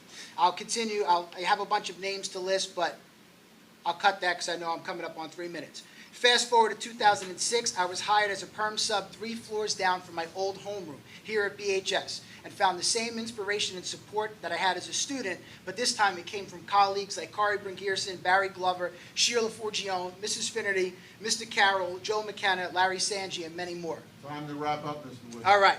So this 14th year that I'm coming up upon is where I am. Being around all those people who I mentioned made my life exponentially better. However, what would have happened if those people would have existed during COVID and they had to return to those buildings? And we lost people like Miss McCarthy, my friends like Anthony and DeVal and Carlos, and Miss Shimshak, Mr. Daly, right? Okay. Thank you. Cool. Next, being a father. Being a father figure is not a unique position for me because I have the opportunity every day as a teacher.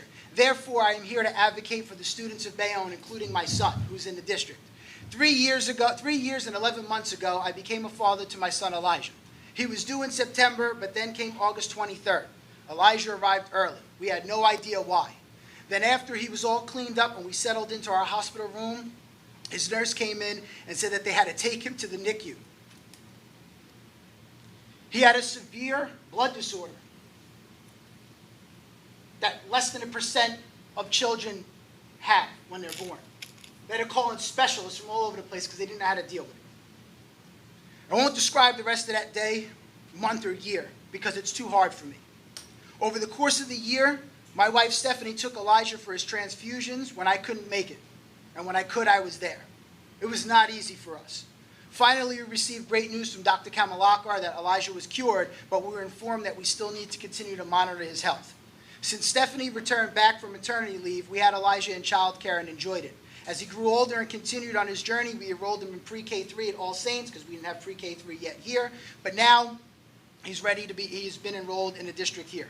Before COVID-19, we were thrilled to be ready to enroll him in the Bayonne public school system, and we did. But now as we inch closer, I worry and I am concerned about what will happen. He's 4 years old. People up here couldn't keep their masks on. When we did that trial run up here, okay, there were people who didn't have their masks on. It's impossible to send people in the building. It is impossible. We want to see him navigate the alphabet. We want to help him with his first science project. We want to watch him perform his first school play. I want to see him try his best at whatever sport he chooses. I want to watch him graduate 8th grade. I want to help him pick out his first suit for his first semi-formal. We look forward to teaching him how to dance and picking the right person to be with in life. I want to be there when he graduates high school. I want to be there to help him, and I want him to be there so I can prepare him for college. However, these wishes and wants could all be destroyed if you force us to return to our school buildings prematurely.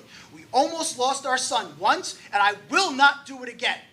I will not risk that. And if you are willing to put children's lives on the line, I want to know how many is a good number for you. Mr. Broderick, I am surprised that you said kids got to go back. That is a terrible, terrible option. If I can answer that, though, the governor said nobody Joe, has to go. we don't go back and forth. Joe, I'm sorry. Yeah, listen, I don't, what the governor said is what he said. He continues to flip-flop all the time. I want to know how many are you comfortable with dying in our district? Mr. Woods, we're winding up on 3 minutes. Perfect. I want to know how comfortable people are. How many teachers? How many students? How many? Are you going to sign the death certificates? Are you going to go to every single funeral? I don't think so. In fact, I invite, and this is as a parent, I invite all of you to come into those classrooms if you're going to call for us to come in. And I'll address this on the other thing, so I'll continue here at my side. For those who say the younger children are not impacted, just look at what the CDC and the news have reported. It does affect younger children. Mr. Woods, Yes. Thank you. sorry, 3 minutes. Perfect. Now I will go Union President? Union President. Go ahead. And I chugged all my water before.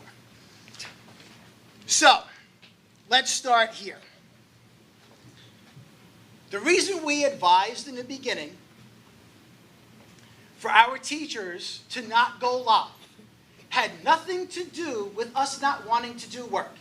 In fact, we did more work being at home and being on remote than being in a classroom. You know why? Because we could have a conversation with a kid.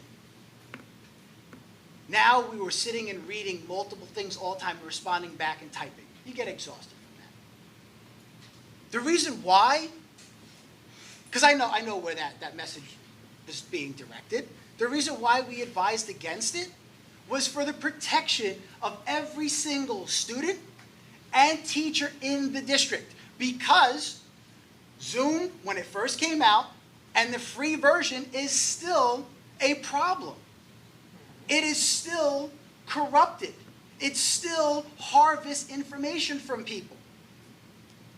Google Meets is worse than Zoom.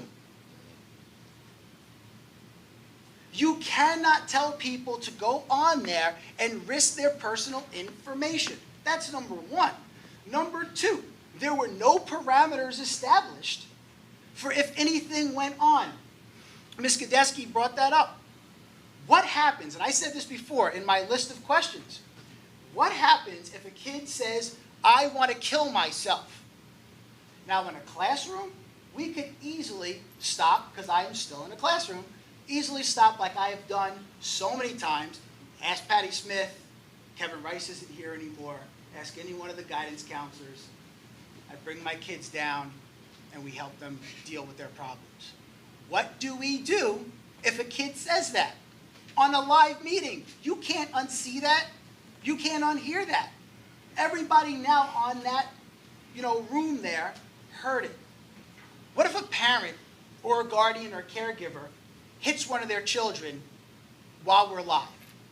We had no parameters to discuss that. What if a parent comes out from the shower, which happened, and they're nude, and every kid sees that? In Jersey City, I was talking to the president there, Mr. Greco, and a high school teenage boy took out his penis on screen. We had no parameters to protect anybody. So that is the reason why we didn't want to go live. We need things in place to protect everybody. That's the reason why. So now, as union president, continuing on this realm, if anybody thinks that going back into a classroom is a good idea with no vaccine, which whoever's going to line up for a new vaccine, there's problems in that.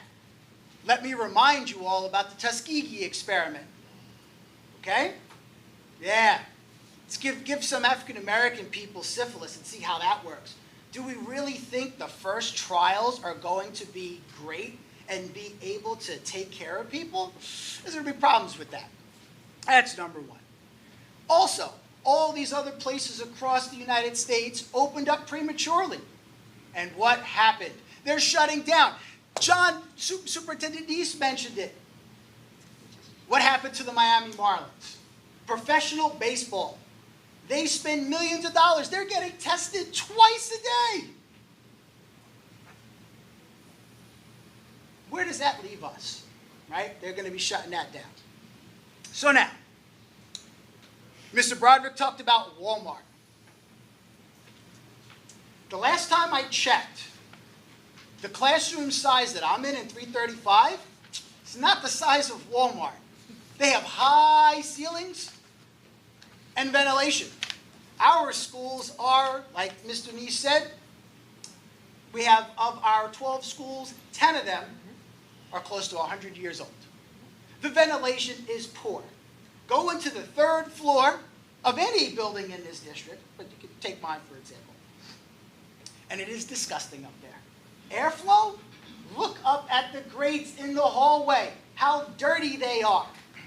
Okay? The HVAC system that they're calling for, I don't know if the district's going to be able to pay for that. That's where we are on that.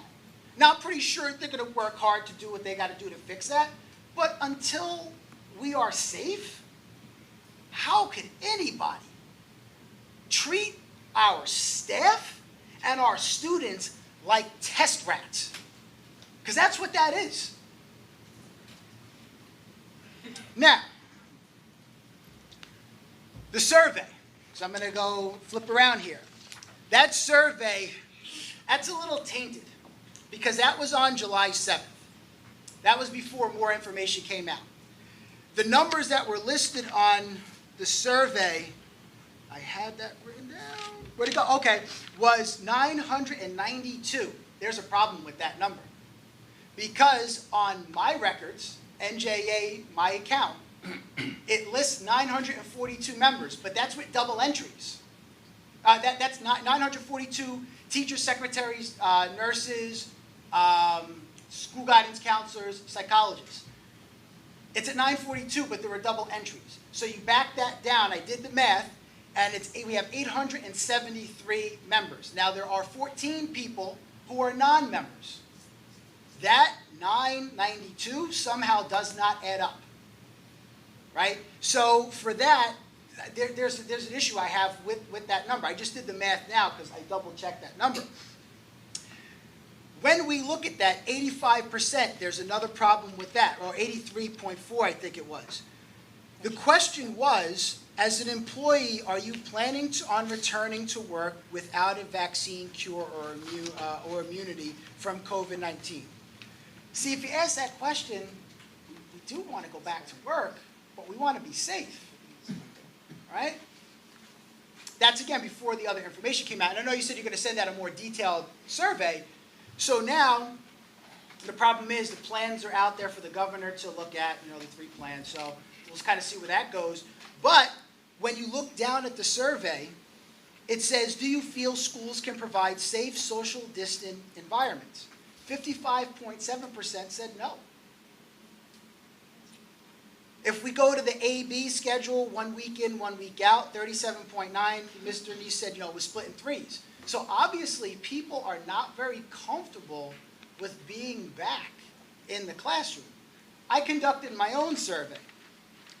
And yes, we were short members, right, because of a whole bunch of things that went on. But of the 583 that responded, 418 said, and my question was, are you comfortable returning with face-to-face classroom instruction, for example, full capacity and or hybrid? 418 out of 583 said no. That's 71.7%.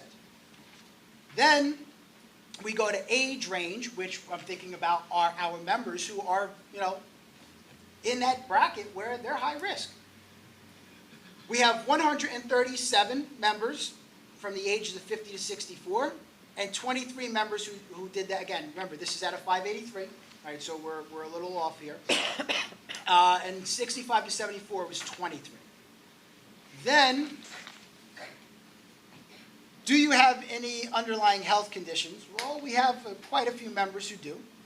We also have had members who said, and my question was, do you believe all protocols will be enforced in the district, such as 6 feet of social distancing, deep cleansing of classrooms and hallways, and the wearing of masks and washing hands? 482 out of 583 said no. That's 82.7%. And the reason why I'm giving these numbers is because I think when people do surveys, we have had a problem in this district, and I'm not saying here, but in the past, we have had a problem in this district with retribution. When people speak up and say things, they get punished. They lose a job. It happened to me. I lost my coaching job. I coached at Lincoln School, coached basketball for 5 years. I got a little too vocal at board meetings, and I applied for the job, and then didn't hear anything, and I happened to see one of the varsity coaches, and he said, "Hey, you coaching? What happened?" I said, "Yeah, I put my papers." He said, "No, you're not there anymore." Other people have been moved, other people have lost jobs. So I think there's a fear in people answering that. Plus, there are non-tenured teachers who are still afraid. I mean, listen, I appreciate superintendent brought everybody back. I love it. That's great. They're still afraid, though, right? You still run into that. Some of them, they stand up. But you run into that issue. Then, we had people, and we have people who are infected with COVID. And I'm going to give you the example, because I'm going to go back here. And I will talk about a member. The member said I can use her story. I won't share her name. But her husband works in an area in which there's a lot of human traffic, and they're moving around, and there's a lot of contact with people. Masks, gloves, the whole deal. He got it. She is now on her 12th day having it. She has a 92-year-old mother in the house and a 9-year-old daughter in the house. You force those teachers back into buildings, they're going to bring it home. There's talk about the droplets, right? The aerosols. The aerosols go into the HVAC systems. I am taking the hugest risk right now of having my mask off. But I'm doing it because I'm the leader of this union. Which leads me to the next thing. When people write into the board and ask to have their letters read, there were members who wrote into the board and did not have their letters read into the open record today. Why? Why? I would like that answer, actually. Why was it not? Why weren't the letters read into the record? Why are you waiting for an answer? We don't communicate back and forth. So we need you to continue. I'll talk about it when we end. When you end. See, and this is wherein lies the next problem. Because, and this is why I did 3 cards, because at our last board meeting, I didn't catch it because I was so involved in what I was doing, but a lot of people reached out to me. I saw it on the camera. There was a rush of my time up here.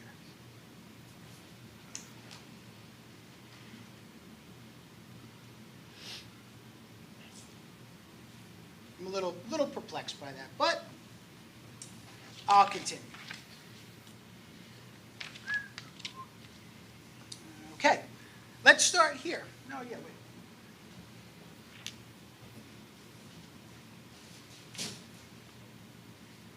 Bayonne Community News, July 23rd. And I quote, Bayonne's in-person municipal court sessions still suspended. All in-person municipal court sessions in Bayonne remain suspended indefinitely to mitigate COVID-19 exposure. If it's good enough for City Hall, for the municipal court, why is that not good enough for us? Bayonne City Hall's website, agenda subject to change without notice. Although information on this site is believed to be reliable, online postings of meeting agendas are considered official copies. Date, 7/29/2020, event special virtual remote planning board meeting time, 6 p.m. They're not meeting with anybody in the building in person. So why would we put our teachers or our students back in the buildings? We have over 10,000 students in the district, 960 teachers, roughly secretaries, nurses, guidance counselors, school psychologists, speech therapists. Our town has over 65,000 people, and it is growing with all the new development, which is pretty good because, we'll start seeing some changes, some businesses, and money flowing in. I said before, 10 of our 12 schools are close, if not to at least 100 years old. That means poorly ventilated rooms, broken and poorly maintained HVAC systems. And again, this is prior to our leadership taking over, right? You can't fix a great number of years in 1 year. But the problem lies there, we can't send staff members or students back into buildings like that if we cannot fix all those things. Leaky roofs, mold in classrooms, falling ceilings, classrooms with no windows. Again, those are things that are being addressed, yes. But there is no way by September 2nd we could get all those things fixed. It's impossible. We were given an impossible timeline, and I'm 100% in agreement with that. We were given that timeline to put the plan out, to get it out quick. That doesn't do anything for us. It doesn't help us, right? I'll mention the HEROES Act, because I know people, again, are pushing for schools to open. If anybody wants to answer, cool. If not, cool too. But how many of you wrote to your senators about the HEROES Act to get the money that our schools and people deserve? But that's a question. If people are going to push for that, because here's the problem. Everybody has the opinion now that, well, not actually everybody. Backtrack that. That's not right. Some people have the opinion now that we should go back to the schools. But where were they advocating for proper school funding? When we were short millions of dollars every year, that could have probably addressed, 70% of our issues in this district, right? Substitutes. What happens when teachers start going down? My wife and I teach. Our son will be in the district. Chances are, just based on what we're looking at, one of us might get it. We're going to take that home. That means we'll all have to quarantine. Who is going to take care of those teachers' classrooms? We already don't have enough substitute teachers to begin with. How is that going to happen?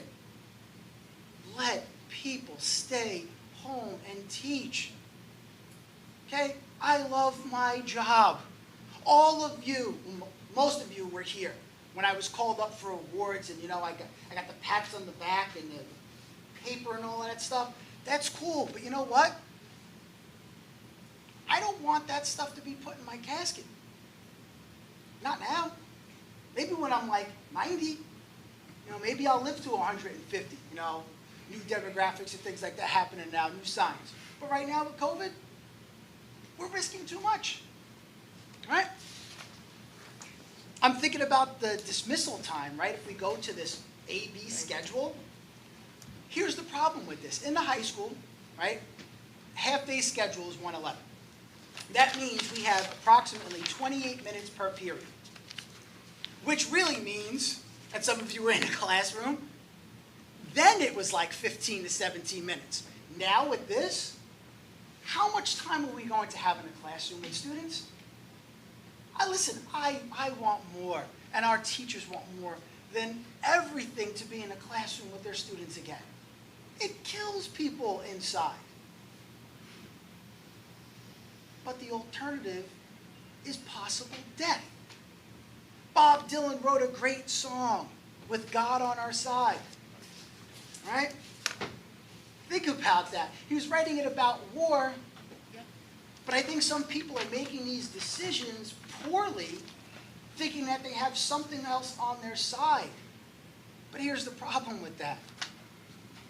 If you push us back in, are you willing to be haunted by those deaths? If you're comfortable with that, I think you might need to take your position on the board and go somewhere else. Because We cannot put our members and our students at risk in this town.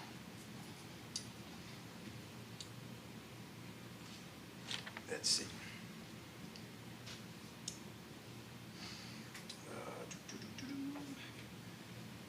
Teaching staff, COVID, survey, okay. There's that. And then, let's go to some of my questions here. When we started on remote learning, one of the issues that we ran into was that there was a lot of, like, kind of figuring out, you're flying the plane as it goes. Which, again, is not really a fault of anybody in the district, because it came upon us because, well, some people politically in our world ignored things, and, you know, our superintendent decided to do the right thing, and we shut down. I think we were one of the first schools, right, John? We were one of the first schools to shut down, right? So, a great job. But then we're trying to figure this all out. So we have to try to work together on this. My thing is, I heard PPE were bought, and I have to bring this up, and this is, again, because the board, you're part of this process. Will PPE be provided to every student, educator, administrator, custodian, food service employee, security guard, aide, or anyone else who enters the building? If we only have 100,000 right now, right? We have 900 staff members. That's not including our principals, our vice principals, our, you know, like, so now we have to provide people with masks. If you're going to require us to buy masks, where does that cost get offset? I mean, every year teachers spend on average $263, I think it is, in their classrooms. So are we going to have to buy our own PPE now?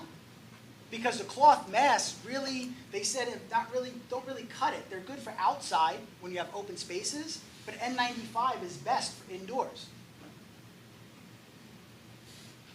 How does returning to the school building or buildings impact our most vulnerable students, students of color, our economically disadvantaged, our students, and our students who are in the ESL population, right? When you look at this, the people who are being impacted the most by COVID-19, the numbers speak to it. People of color and African Americans. If you walk around our school, all of our schools, our population has a great number of students of color and African American students.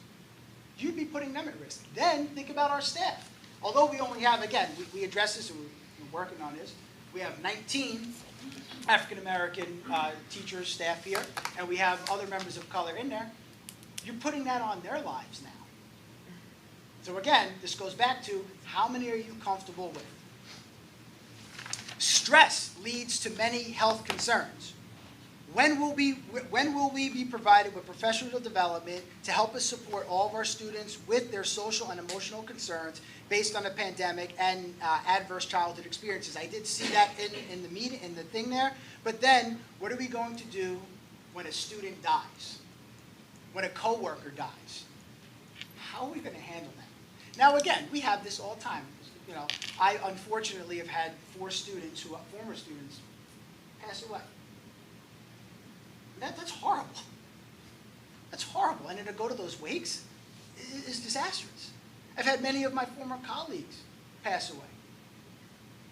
But now, with COVID, you're going to add that number more and more and more. And the sad thing is, we're not going to be able to go to those funerals.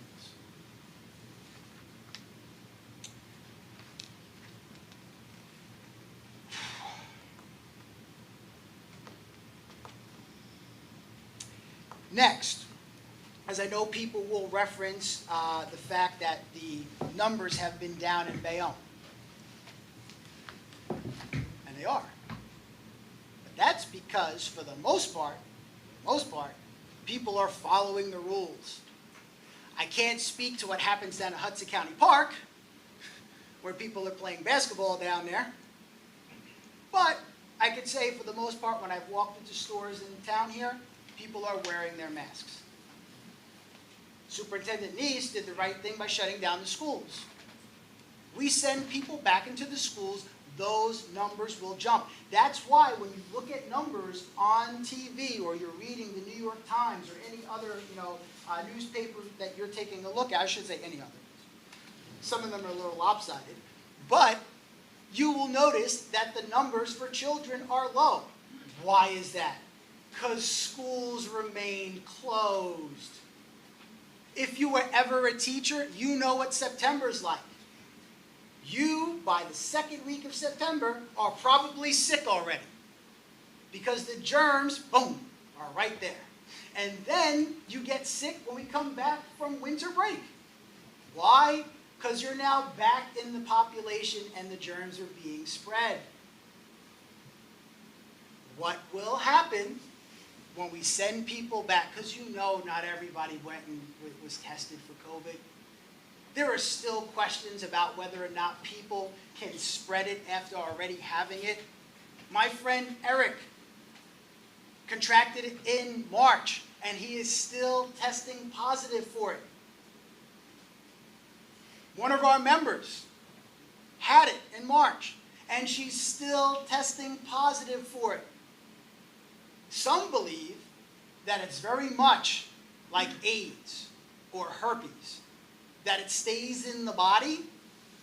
And with herpes, if you know anything about that from medical study or health class, with Miss Oliver, if you were ever with her, you learned that when stress was brought on, you had an outbreak. We still do not know, because it is only now 6.5 going into 7 months, of study of the impact of COVID long-term on people's lives. Those who survive have lung issues, brain issues. One of our members who had it had swelling of the brain.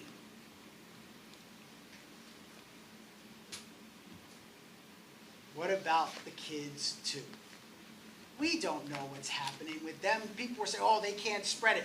Well, news is starting to show that they can spread it. The little ones that are like here, the reason why the argument's been that they can't spread it is because when they talk, their aerosols are hitting the ground. They're pretty close to the ground. But the older you get, the bigger you get, your aerosols are now spraying out into the air. That's a problem. They're going to infect teachers, paras, secretaries, administrators, if they're walking around the building, principals. Now those people go home. They infect their families. Look at all of the healthcare workers who ended up having to stay in hotels because they were afraid about bringing the virus home to their family members.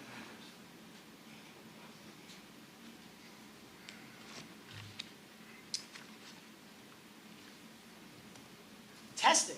If you're going to call us back into the building, I think people should be tested for COVID.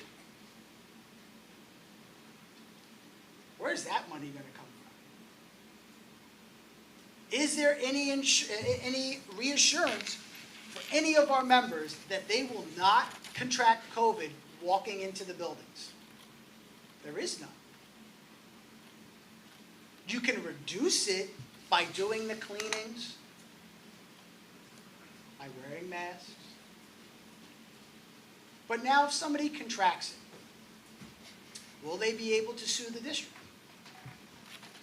If somebody dies, if I die, or my wife dies, can I sue? Can she sue?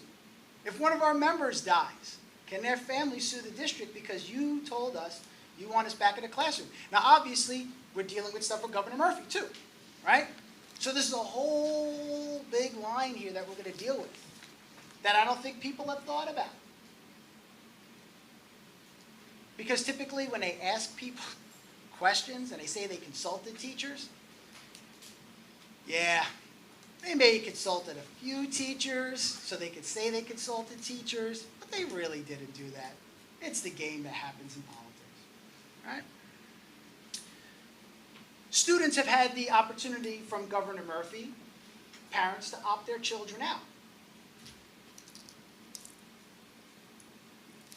Again, we're playing, and again, this is obviously an issue government-wise, but I have to say to the board, this is an elected position, so there's got to be some advocacy directed to our administration. I'm out there doing the car protests. I've been on the steps of, Trenton, walked the halls in Trenton, asking for more funding, fighting for teachers way before I became union president. Because I cared about the profession. People truly care about the profession, they got to treat it like that. Now listen, I totally understand. People need childcare. But here's the problem.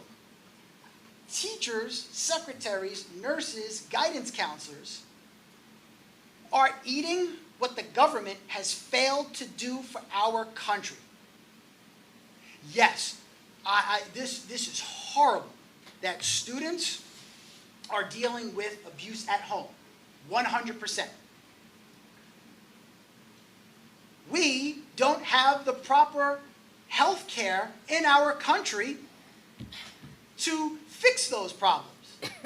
It goes on to the school. And even then, everybody up here knows we don't get the proper funding. Look at how many guidance counselors we have. Look at how many nurses. We hired one nurse, right? One nurse to our staff. I saw in the resolution, one nurse. We're short tons of nurses. How are we going to do temperature checks? How are we going to put anybody who contracts it or who shows signs of it, where are we putting them and who's going to sit with them? It's going to be the nurse. But then what happens if you have 20 students, 5 staff members? Where are they going? How many nurses? That's a problem. It is unsafe to return back to our buildings. Until it is proven safe, we should not at all go back. Work with us, and we can figure out a plan to work remotely with the students. We are here to the table. But I'm telling you, sending people back to buildings, and I just touched my nose, should be doing that. Again, classroom, right? High schoolers. Come on. How many high schoolers are going to wear their mask all the time? We can't even get the uniform worn all the time. Elementary school, pre-K. We've drilled it into our son. So much so that he sees a person and he gets scared sometimes because he's like people with no mask. It's the world we're living in now. Come on, kids are in a classroom. How good of an education is going to take place for our teachers from pre-K to 4th grade? You can't, as a teacher, walk over to your students and comfort them. They're sitting 6 feet apart. There's no real social interaction. That's a problem.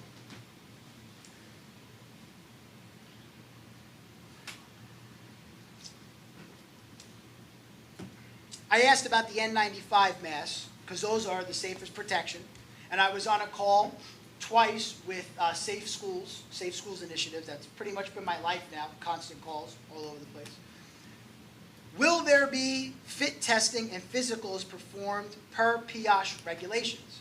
If you don't know what PIOSH is, that is the public employees version of OSHA. When I worked for Walgreens and when some people worked in other private sectors, there was OSHA to make sure that everything was maintained and monitored. The masks, again, N95s. If people are promoting going back to a classroom, right, cap sizes, 9. That presents a problem, again, going back to the AB schedule or ABC schedule. You see kids, I wrote it down, but it was like, what, 60 out of 100 days? And you're seeing that, like, in a high school, again, just example, in a high school, you're seeing it for like 20 minutes? What does that do? What does that do? For teachers returning from maternity leave or nursing mothers in general, how will they be provided with legal, because remember, this is legally required, we don't have pumping rooms in our district. ladies on the board, we don't have pumping rooms in our district. Right? So now what happens to the teacher who has to pump?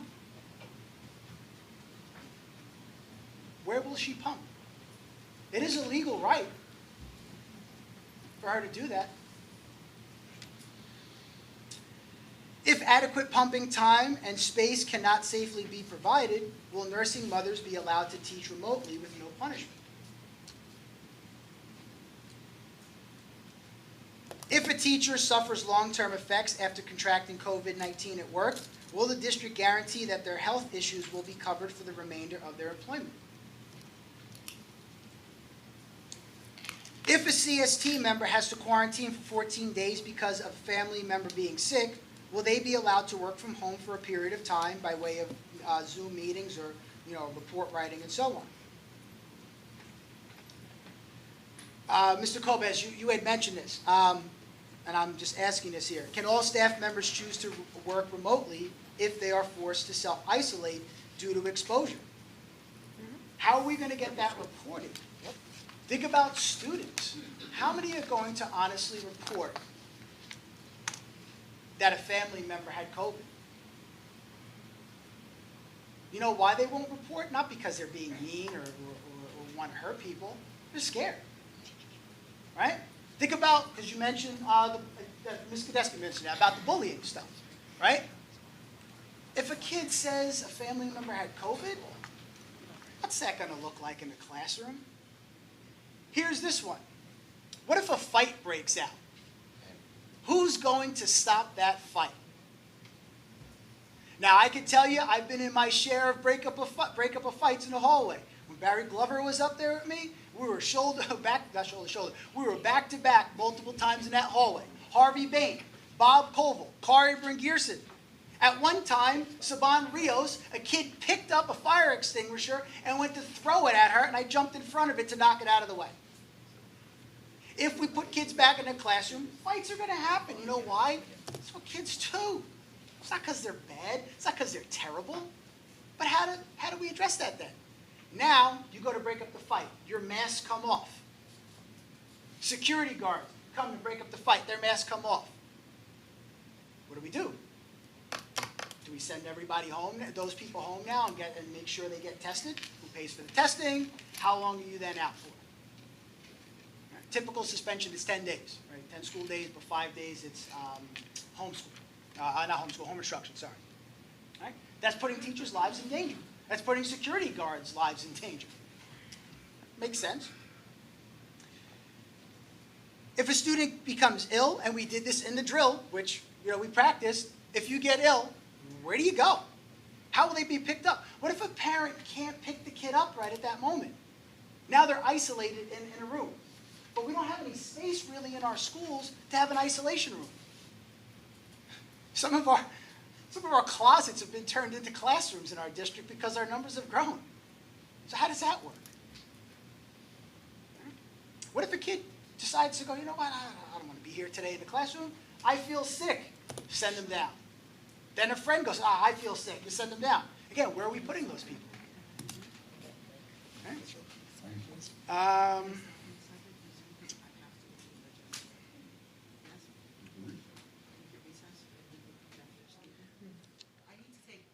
I need to take a recess and we then Sure. continue. Sure. Okay, folks, we're going to take a recess at 8:40.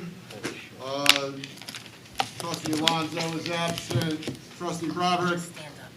Yes. Trustee Burke. Yes. Trustee Cassius. Yes. Trustee Egan. Yes. Trustee Finnerty. Trustee Wilbeck. Vice President Munoz. Yes. President Milano. Yes. It is 8:40. We will return. Mr. Woods, you can start again right when we get back. Okay.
ready, Beth?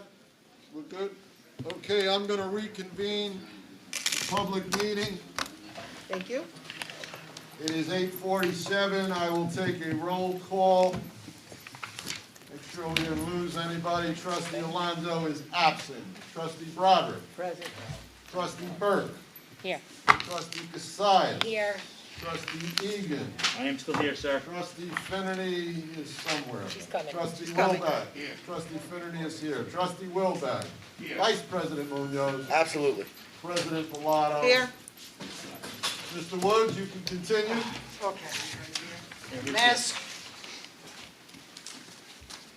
I'll go to my last question in my role, but it's not the last that I'll be up here because I'm going to work a little backwards. If we go to the 111, ABC schedule, and I think for the elementary, it's 12:38? Yeah. 12:40, right? Okay, so what happens for, like, bathroom breaks for staff? You're supposed to wash your hands repeatedly. If you walk into school buildings across the district, there's not a sink for everybody to use. In fact, I'll just, again, use examples from what I know when I've gone through the buildings in our meetings. House 5 bathroom does not have hot water. It has not had hot water in 13 years. I am going on my 14th year in this district. 13 years we have no hot water. It's in other schools too, no hot water. Again, you can only fix what you came into, and you got a lot. We're doing a lot of fixing. I get that. But again, to send people back into those buildings with those unsafe conditions is not smart.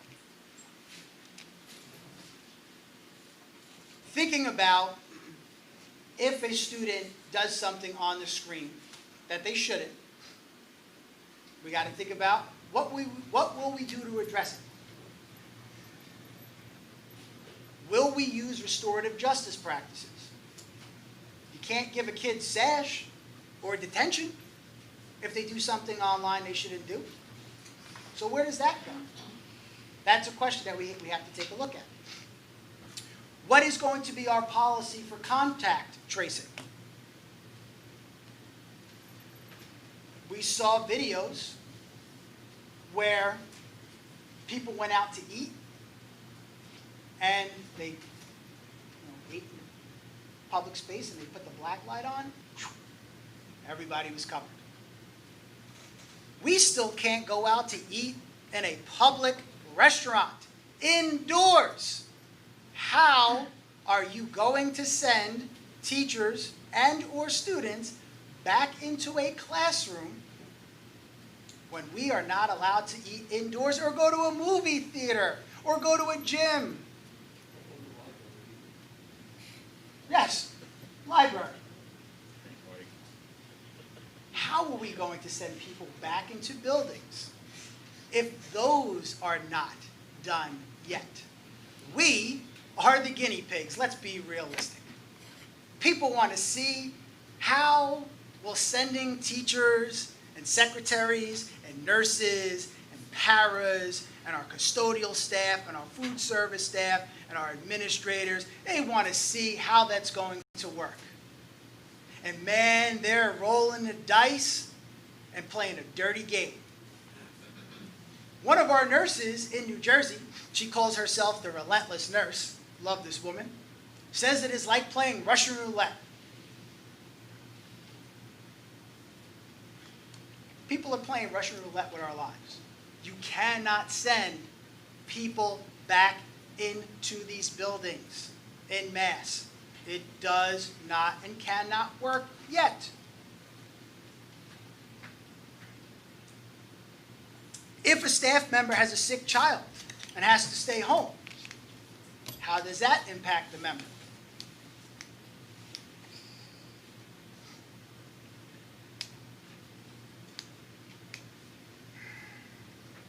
What will be the professional expectations for staff while they are on a 14-day quarantine?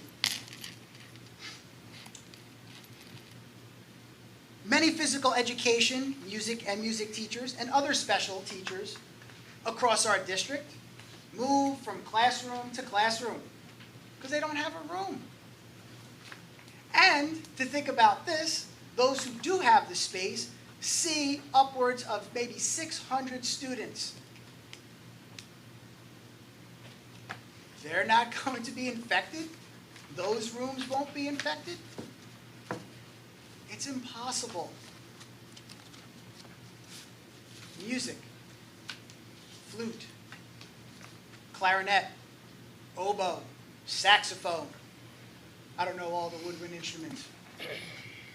I'll probably get a phone call later from Serge.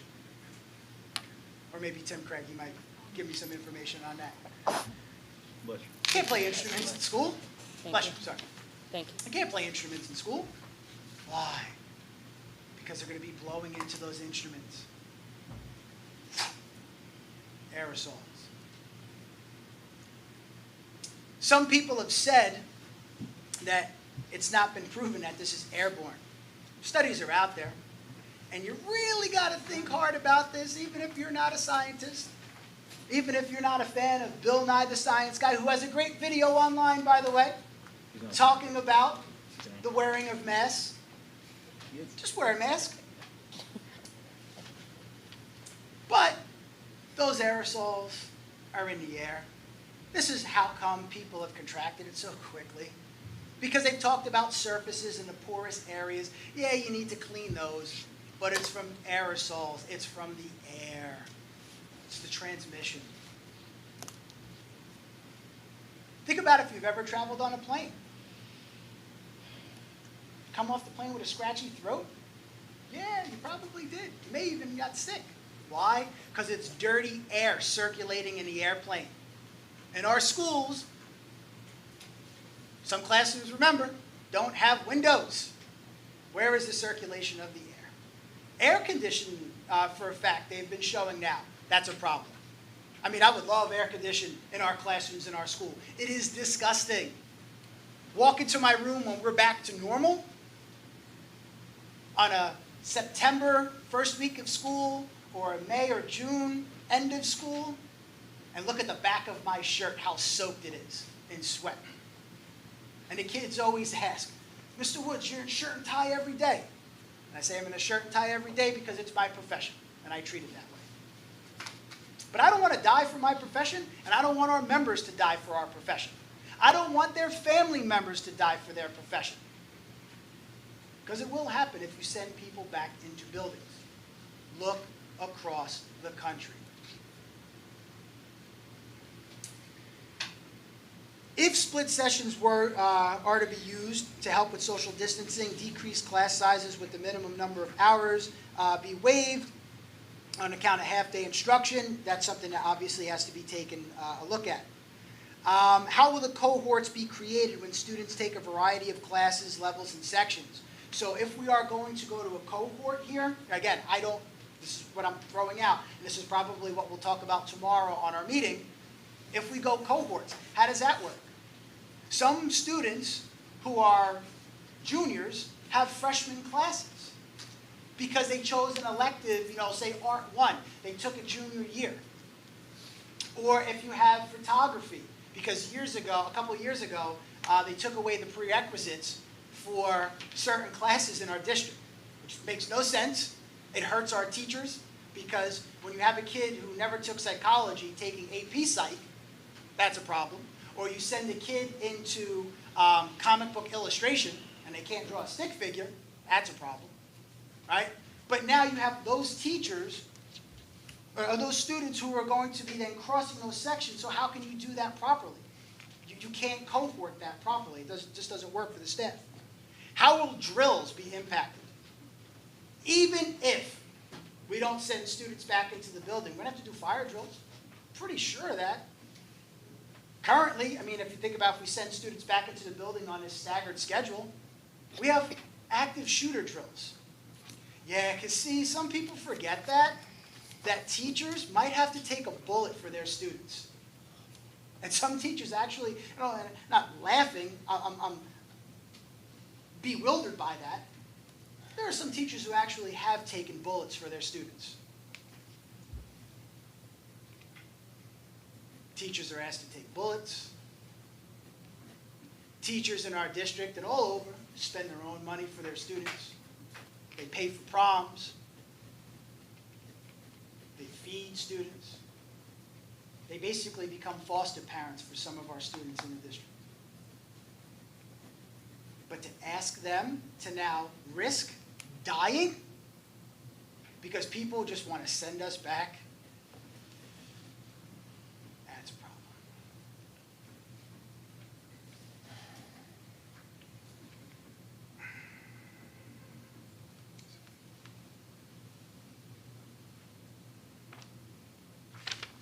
Physical hours.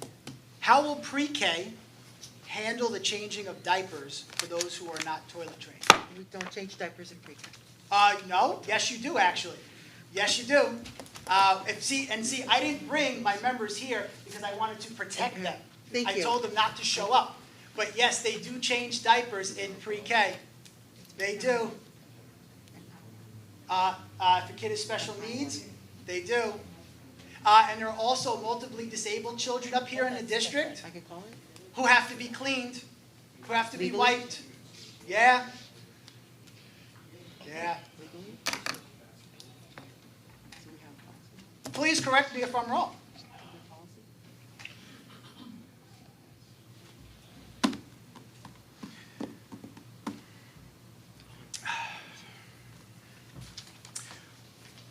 When subs, because we have issues of subs that'll bring this up,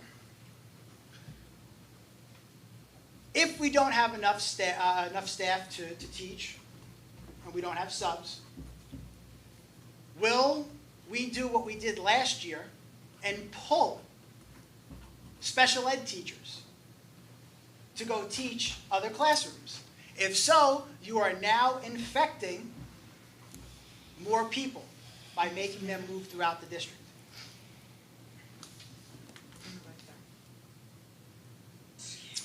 What about specialists? The ESL teachers, the BSI, the interventionists who pull out of classrooms. How is that going to be handled? Or pull out?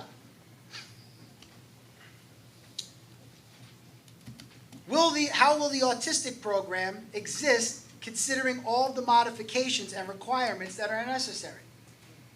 One of our members, my vice president, has a classroom of 12 students, and I think he said when we spoke the other day, 8 of his students have one-on-one aids. Social distancing is a problem if a kid needs a one-on-one aid. Yes. That puts our staff members in danger. Mr. Woods, would you allow the rest of the audience to speak, and so that they can say what they need, and then you can continue after they have asked their question? Because it is like 49 minutes that this is happening, and people they have questions they want answered as well. Absolutely, Would that be but okay? I think they should be informed of what Thank you. can But happen. I just want them to be able to share what they wanted to say to us I'm going to continue. afterward. You can. I'm going to continue. I won't read you a poem. Mo, would I'm you just asking questions. Would you let them speak and then you continue? Some people might leave, bless you, and I want them to hear it. I want them to hear it. See, the alternative could have been, I apologize. the alternative I could have been, apologize. I could have rallied my members here, Okay. and we could have socially distanced and circled the school. Bless you. Bless Yeah, he is. Oh, yes, I can. You, listen. No, I'm just No, saying, I I actually- find it like you're That you're threatening threatening us. us. You're Right. threatening No, them. You can bring them. You You're can bring them just- all. you're killing No, these no, people. that's not you. No, this is To me? here. Yeah, No, no, no, this is no, amazing. it's all of I'm us. asking you guys. Well, You so just said I wait, could have rallied hold on, and brought hold my on, members. because Like, none of you addressed what she did to me last meeting, right? Everybody saw that she was rushing What? me to talk, right? She was rushing me. Because Oh, you it was were 3 minutes up, asking- 3 minutes up. I'm not gonna get into it with you. And I see you passing notes back and I'm forth asking- and texting people while we're here. I'm Come on, I don't texting my think this husband that I'm not Uh-huh. done, Okay, that I'm not done yet. okay. I mean, So, there's a video. just like yes, I texted my husband that I'm not texting my done. wife right now. So, or I'm my asking members. you if you could let them speak and then continue, because we have so many cards of them. And the time is unfair. now, It's 9 o'clock. it's 9 o'clock, and we're asking if we could let them. You know what? Let them speak. I'm gonna talk because I don't trust the fact that you will.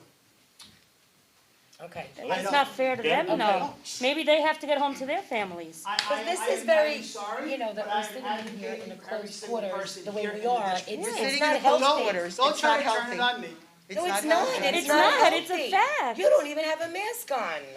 Because I asked them to remove it. But it's not healthy. For him, it's not healthy for him.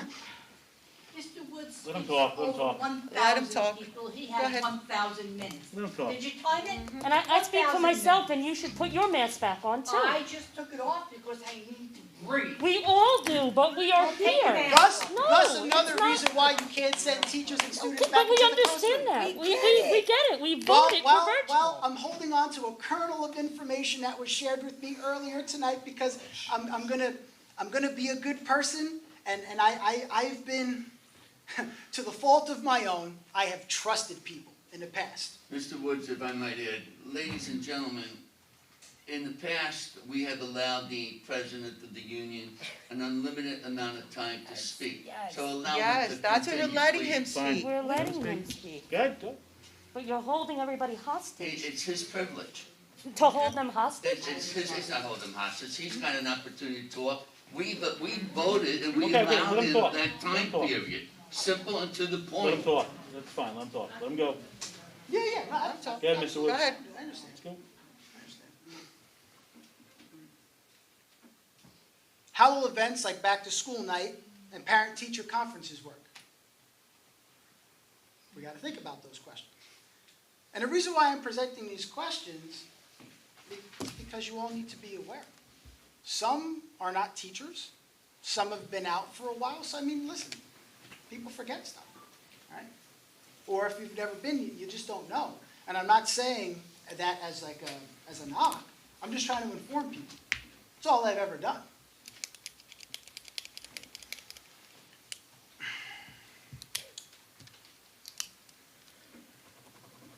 Will the students in the district be provided with high-speed internet?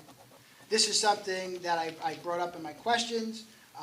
There are sticks out there that are available for the students so they can have high-speed internet access. I know the city did the thing where you know, they opened it up, but still, we have students who have 5 people sometimes at home who are on the computer. I mean, it eats up bandwidth, all right?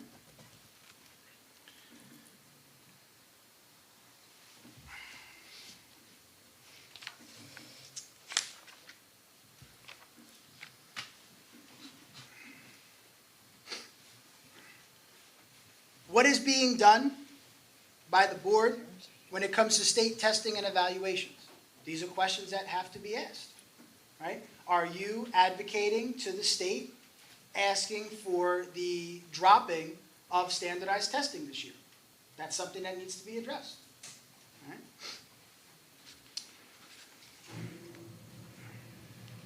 What will be done for students who do not have access to health care or the funds to pay for a doctor's visit if we send our students back to the classrooms and they are sick?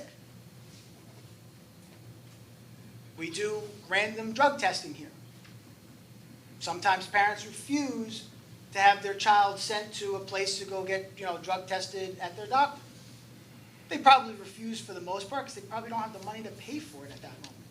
So what are we going to do if we send students back into classrooms and they contract it but cannot afford to go to a doctor?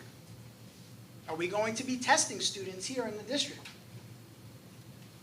Logical question it is.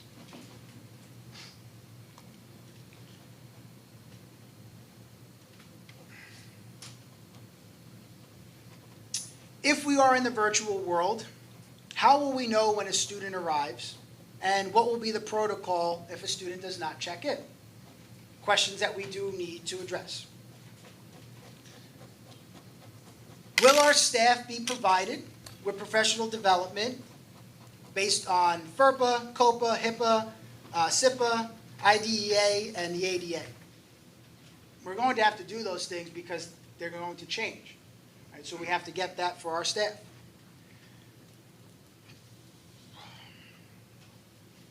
How will dismissals take place if we send students back into the district? And even if we just send staff back into the district, how will dismissals take place? Are we going to stagger? All doors open, and I think there are some places where we don't have that many, if I recall, like maybe a few places where there are only two egresses, right, to go through.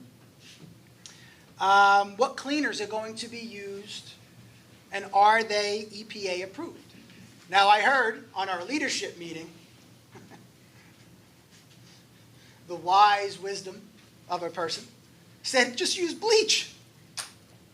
That is against the recommendations in a school to use bleach. You're putting the lives of our custodians at risk. The hallways sometimes smell like cherries and death when you go into any building across the school district. It's the smell of the floor cleaner that they use. Bleach? That's a problem.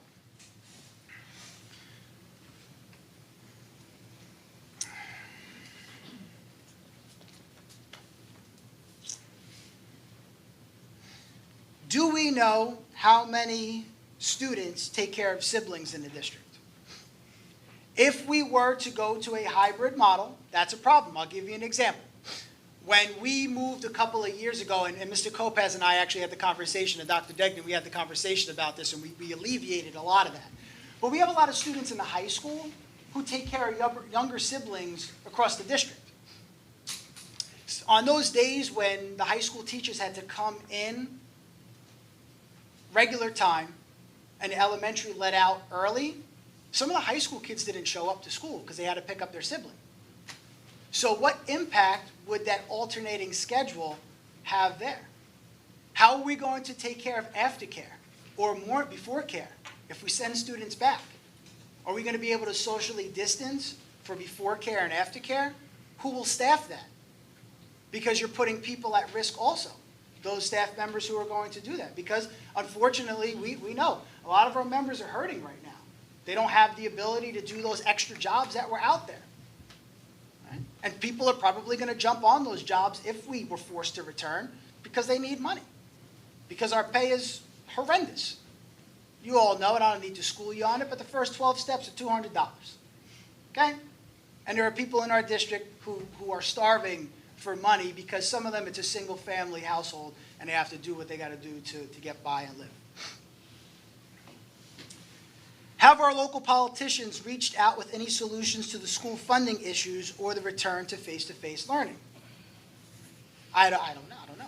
I mean, I saw what was written in the paper last week or 2 weeks ago by Mayor Davis, and he didn't say about going back; just talked about the numbers being low. But I don't know, because I mean, I know you communicate with him because he runs the town, so we have to have that line of communication. Right? Like we have to have those connections there because everybody's involved. Right? We're here in a virtual setting for the most part, right? So if we're going to force students back into the district, into the buildings with staff,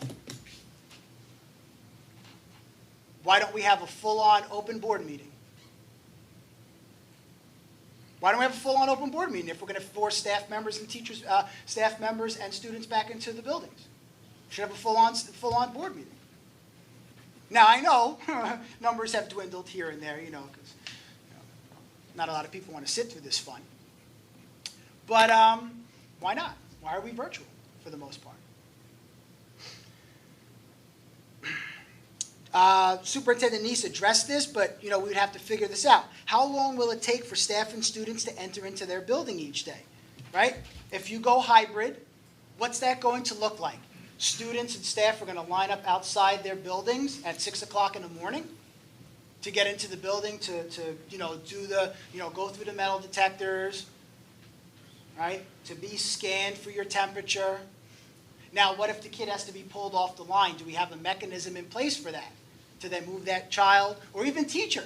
What if a teacher comes in, doesn't really notice, it kind of feels hot, and then gets to school, it's like, oh, and I know that the temperature isn't the be-all to COVID, but we got to check, don't we? So what does that look like? Then it means, what time do we start the day? Because if we have to open, just say, for example, 6 o'clock for the students to walk into their buildings, then what time does the staff have to get here? Because if the students come in, got to be at our doors, all right? Homeroom, right, in the high school, right? They want us to have our doors open for students.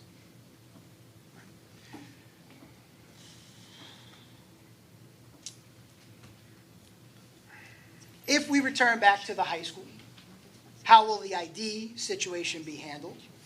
How will homerooms be handled? Right? We have 8-minute homerooms. But if we're trying to cut down on the transmission of students moving from place to place, what do we do about homerooms? What happens if all of our, and again, even if it's a few, our custodians contract COVID? Who will clean the facilities? Whether you send teachers back or you send students and teachers back and secretaries, nurses, and so on. What if they get sick? We don't have substitutes to clean the buildings. Now we're going to leave buildings uncleaned. Because, listen, they're at high risk. They're touching all of this stuff. Nurses, custodians, right? Special teachers. They're all at high risk for facing contamination, to being inflicted with this. So we're putting all of them at risk. And the reason why I'm speaking about the custodial staff, I don't represent them, I don't represent the food service staff, but they work with us. They're in our classrooms, we see them in the hallways, they work with our students, they work with us.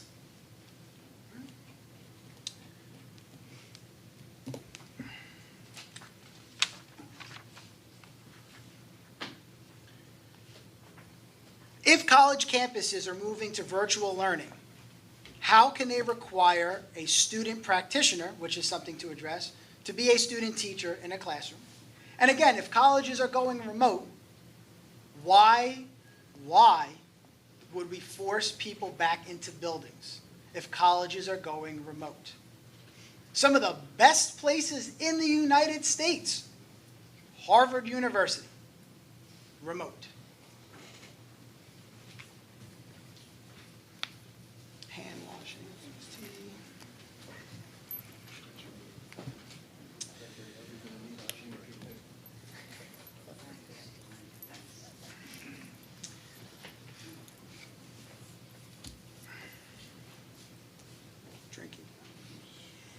Drinking fountains. I added that in there just to think about the students, again, if they're moving about the building. The last thing, and there, I had 153 questions, I didn't ask them all. But the last thing that I'm going to leave people with is what I kind of started with. What number are you comfortable with? Betsy DeVos, our lovely Secretary of Education, who spent not a moment as a teacher in a classroom, or as an administrator, or in a public school setting, nor did her children spend any time in public school. But she sure did give a lot of money to the man in the White House right now, or I mean maybe in his bunker. But they sure did give a lot of money. I am tired of people who have never been in a classroom telling us how to do our job. You don't know what it's like. And if you think you do, we need substitutes in the district. Sign up. Fill our spots in the classroom. If you send us back, any of us back, you are putting lives in danger. How many is too many? One is enough for me. I want 0. That's all. Okay, Resolution D2. Do we have anybody? Anybody else? Anybody else to speak for D1? For D1? Nothing left on D1. Okay, for D2? I didn't read these to you. Oh, jeez. Whereas Get on there yet. March 16, 2020, 2020, Governor Murphy issued Executive Order 104, calling for schools to halt in-person instruction to protect the state from the spread of COVID-19. Whereas each district will be expected to develop in collaboration with community stakeholders a plan to reopen schools in the fall that best fits the district's local needs. Be it resolved that this Board of Education approves the following restart plan. Hybrid instruction. Instruction will be a combination of in-person and virtual. The schedule proposed is an A, B, C. The schedule rotates every 2 days, double A, double B, double C. The schedule of schools will be consistent with an abbreviated day of instruction, 4 hours daily. Breakfast and lunch will be a grab and go. Be it further resolved that the conduct permitted will be controlled by executive order and thus is subject to change. Do I have a motion? I'll make the motion. And do I have a second? I second. We do have some people who would like to speak on Resolution D2. Mr. D'Amico, do you still want to speak? Anthony D'Amico. I have all the cards. Yeah, Anthony D'Amico, 73 West 6th Street again. Real quick, because I know that it wasn't brought up in the last hour, but back to the virtual real quick. If the kids are doing the virtual, are they still eligible for, if we have sports, to play sports? And how does the attendance requirement get affected by that? Because you have to be in school in order to participate in practice or playing the game. So is it just simply going to be checking a box on virtual? Because, we still don't have the virtual situation. So if it hasn't been addressed, just to get that looked at. That ruling just came out. I know the short conference just shut down youth football and cheerleading, so. The guidance on that came out on July 24th, but yes, they can participate in co-curricular activities. That just doesn't include sports either. Okay. And then with this hybrid thing, was it thought about to have with those nine students in the room and dually do virtual? Because as much as I want to believe with the last hour that, close the schools because it's never going to get fixed because we don't know what's going to happen. I go to work every day in the city. My construction guys, we all go in. Offices are full. I get it. It's a scary situation, but I do what I got to do to pay my bills. So has it been as a dual, as a hybrid, as instead of doing AAB, the kids that do choose? I still haven't decided because there's still plenty of changes that are going to happen between now and school. But have we looked at doing it where if you can get the 9 kids in the school, for those that do want to send it, those are the ones that are going back. I get it, you can have more show up at any time, but as the hybrid model to do that instead. And then I know that there's been talks of a lot of people saying the virtual experience was horrible, they'd rather homeschool. Now, let's say you get 100 kids that decide to homeschool. What does that do to our funding? Because I know there's a per pupil amount. So what does that do? What are we looking at if we lose like 100 kids to homeschooling? Right. Looking like what, 90 grand, 100 grand? It's not questions fed, right? In Greek mythology, one size fits all. We stretch you to make you fit or make you smaller. There is no one size fits all. This is the result of the pandemic. That we can't forecast that. We can try real hard. We can try to screen out students that will or won't come to school.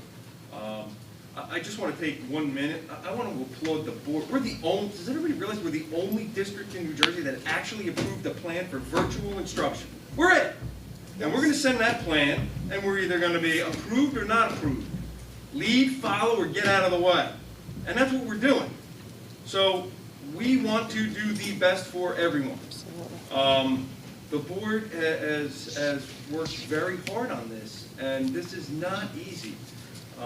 And yes, we all, this is reality. We all look out, we see things that are happening around us and all those things, but I just want to let you know that there is no one size fits all. This is extremely challenging, and we want to give a thorough and efficient, right? We want to give a thorough and efficient education and with equity to all of our learners. And my goodness, if we can figure out, and that's what I applaud the board with, because we're looking to approve 3 plans. In Bayonne, we want to go virtual, hybrid, or all in. And perhaps, in the coming months or coming weeks, we're able to with laser focus, determine who's going to come to school and who is not. And if we can do that with a high degree of accuracy, we can get our learners that want to come into school, and education in school, and those who wish out of school. This is not perfect, and I just wanted to say that. But you're right. The challenge is immense, but we want to help our working families in every way, shape, and form. So let's hope we can, between now and then, and again, you're all right as well. You're all thinking the same thing I'm thinking. This is probably going to change by the time we come back to school. And let's hope that we can do this with some degree of accuracy. And the last thing, I just want to say that, and I share everybody's frustration. This is not easy, and it's not easy on the 9 members of. But it's not. It's totally not. And I totally can appreciate that. So thank you, sir. One last thing with this, if we do have it where they come back, are you guys going to require the pandemic readiness or pandemic awareness courses and stuff? Because for me, when I went back, it was out for like a month, but when I went back, we were required, we have ADP, they offered the course, it was a mandatory requirement to take the pandemic awareness, all the new changes, and then also we did the antibody testing and everything before we came back. So is that going to be a requirement before That's staff what and our everything like that? pandemic response team will meet. The only question I have for the entire community is, on Monday you're negative, on Tuesday we don't know. No, I know, that's what happened. That's To a correct the huge thing, the Right. MLB is testing every other day, so that's different than what's being told, but they're testing every other day, and, they're also not being able to do the social, the distancing. So I get it. If grown-ups can't do it, I deal with it on the job site, I get it, it's gonna be tough for kids, but I think we're selling our kids a lot short on what they're capable of doing. Thank you. Thank you. Melissa? Melissa Gotsky Rodriguez. Melissa Gadesky Rodriguez, 178 Avenue F. Regarding D2, we spoke a lot about it. Thank you for clearing the pandemic readiness, because I am a non-essential worker who had to go back to work. I work retail. Let me tell you something. I'm pretty sure I tore a rotator cuff cleaning, and that's only with 30 people flowing every hour. It's going to take a lot from our educators. Sorry, it's hard to breathe in this. It's going to take a lot from our educators, because it's going to be a team effort when we do roll this out. Not only do we need to think about training our staff, right? Because there's certain cleaners, and we all know this. What to clean, how to clean, when to clean, how often to clean with. There's a lot of guidance on that.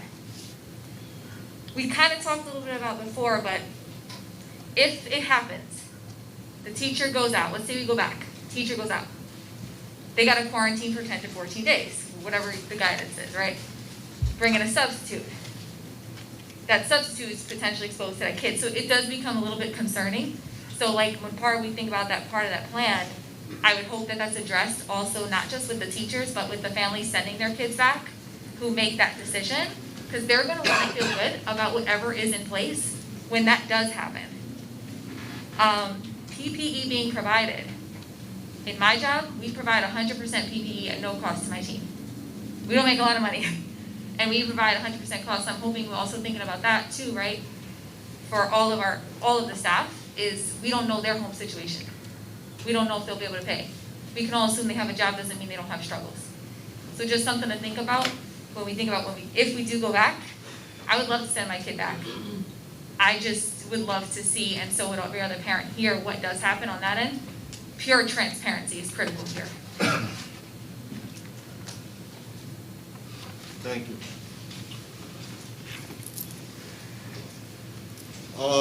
Mr. Woods, I'll change D2 to D1.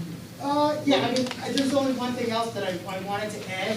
I remembered it. I'll do it. It'll take you 30 seconds. Go let it go. What we should do is simply this. We should go all remote through the first marking period. Revisit it then when we have more evidence. and if we have to go remote still, we remote until the next market period. I don't want to go remote. Nobody wants to go remote all year, but that's a suggestion. Thank you. That's it, Gary.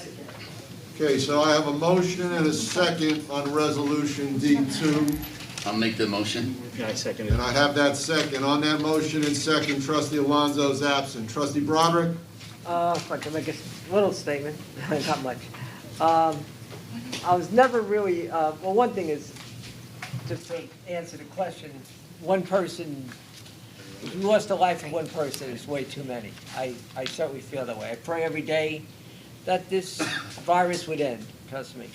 That being said, the reason, I wasn't against necessarily virtual. My trouble with the virtual is, once again, going back to whether you want to believe it or not, the governor stated nobody has to go back to school. All right, so if I voted for that one-third of our people, we had a one-third vote virtual, one-third vote for the hybrid, one-third voted for all in.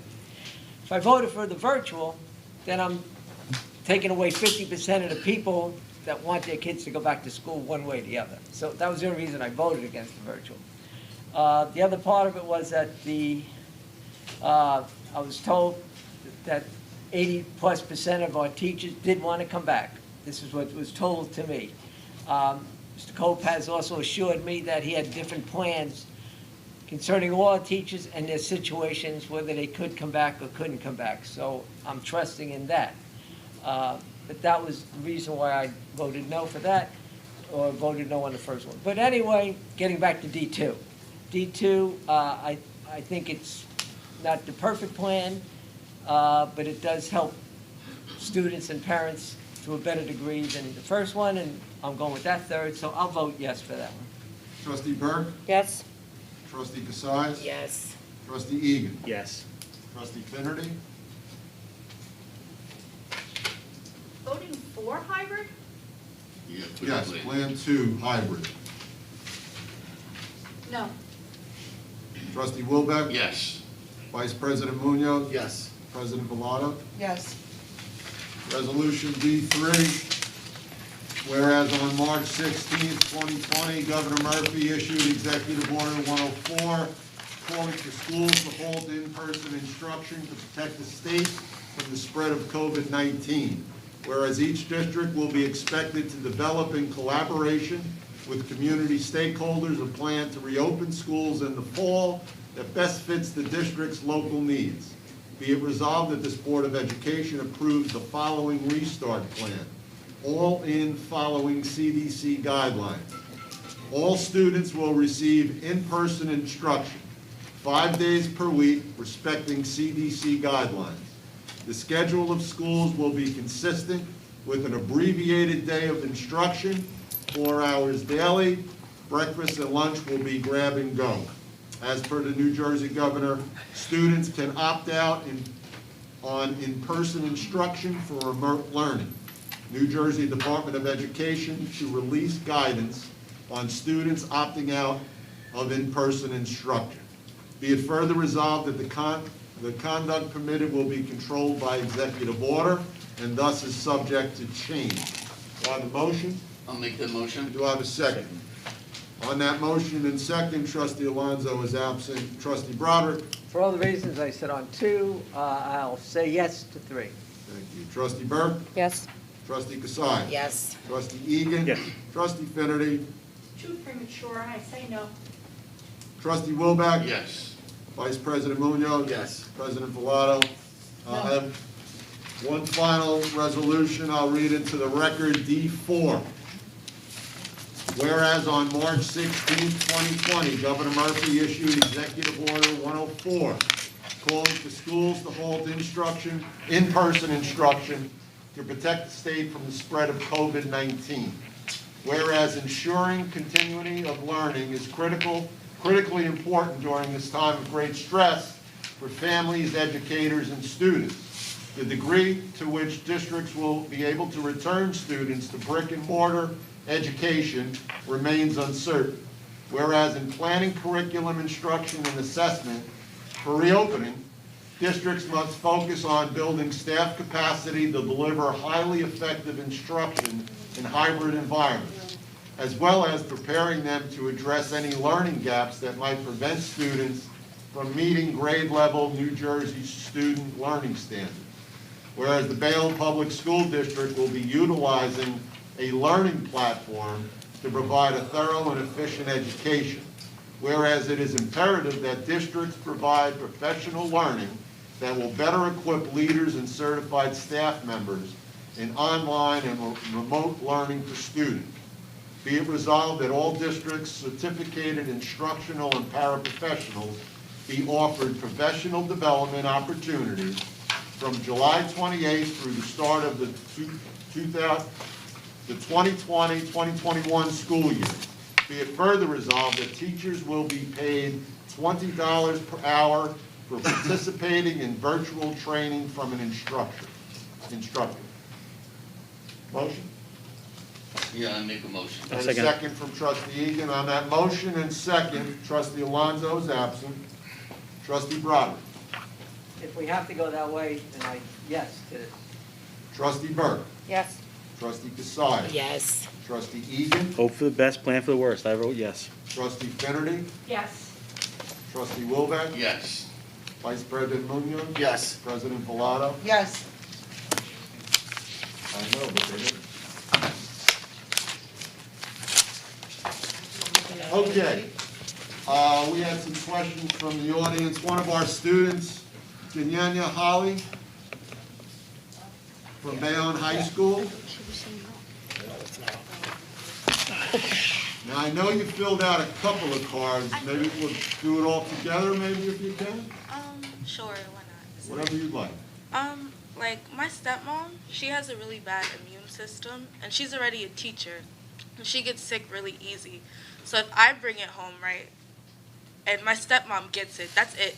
Like, that's it. It's over for her. Her immune system is terrible. Like, she will literally, like, I don't know, I can't explain it. She will get sick, and I don't want that to be on my conscience just because I had to go to school. So, what do you, I don't understand, so I would have to, like, that doesn't, it doesn't make sense to me how I should have to go to school, and if I get it and I bring it to her, then she doesn't deserve that. I don't think that she does. I just don't understand, like, that's on your guys too, for you making us go to school. Like, that's why I don't understand, like, what do you guys plan, like, You have the right to go virtual. That's governor said so. We have the plan for that. So then I don't- That is what, you don't have to come into the building. You can go virtual, whether we have a virtual and everybody in, an ABC, anything we have, you have the right to go virtual. okay. So no one's forcing you to do anything, you know. You Yeah. can still do that. Okay. Right. Okay. You don't have to go to school. Yeah, so there you go. Yeah, you're okay with that. Go ahead. So, you know, I It was understand. confusing, because it's No. really Mhm. confusing Explain the way it. that you guys Just are ask. We'll explaining explain it. Thank you. So another thing is, for, like, I'm a senior, well, I'm an upcoming senior, Mhm. right? So for my guidance counselor, like, what happens then? Do we have to, like, meet via Zoom because I'm not going back? So will my guidance counselor, like, have a meeting with me, and we'll discuss my college and my applications and stuff like that? All via Zoom, yes, or WebEx or We'll take care of Something this. virtually. go ahead. Okay.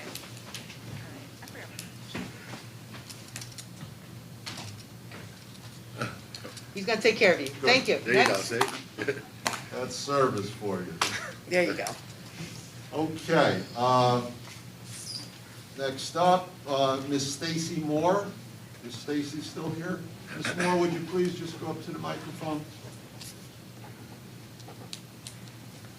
Okay, so I am a parent of one of the students from Community Day Nursery. So my 3-year-old son is turning 4, and I took him to a private option because I needed later times for pickup. Now we have the pandemic, obviously things are different and we're all home. But if, and when or if the schools reopen, now that those 3 schools have been absorbed into the Bayonne Board of Education for the free pre-K 3, like, what aftercare solutions will we be able to offer to parents if, we go back to an in-person situation? So that's a concern for me as a parent. I chose that private option just because we didn't have other options. I mean, what who's looking at what can be offered from an after-school standpoint if we do go back to in-person. So I know that you voted on a hybrid solution, and we have the opportunity to do virtual, but there's just a lot of parents that need, assistance with their children outside of that. And in addition, for that question, what does pre-K 3 virtual look like? So a lot of us parents are concerned. We're also confused. So, I go to the website every day, to get more information on what the plans are.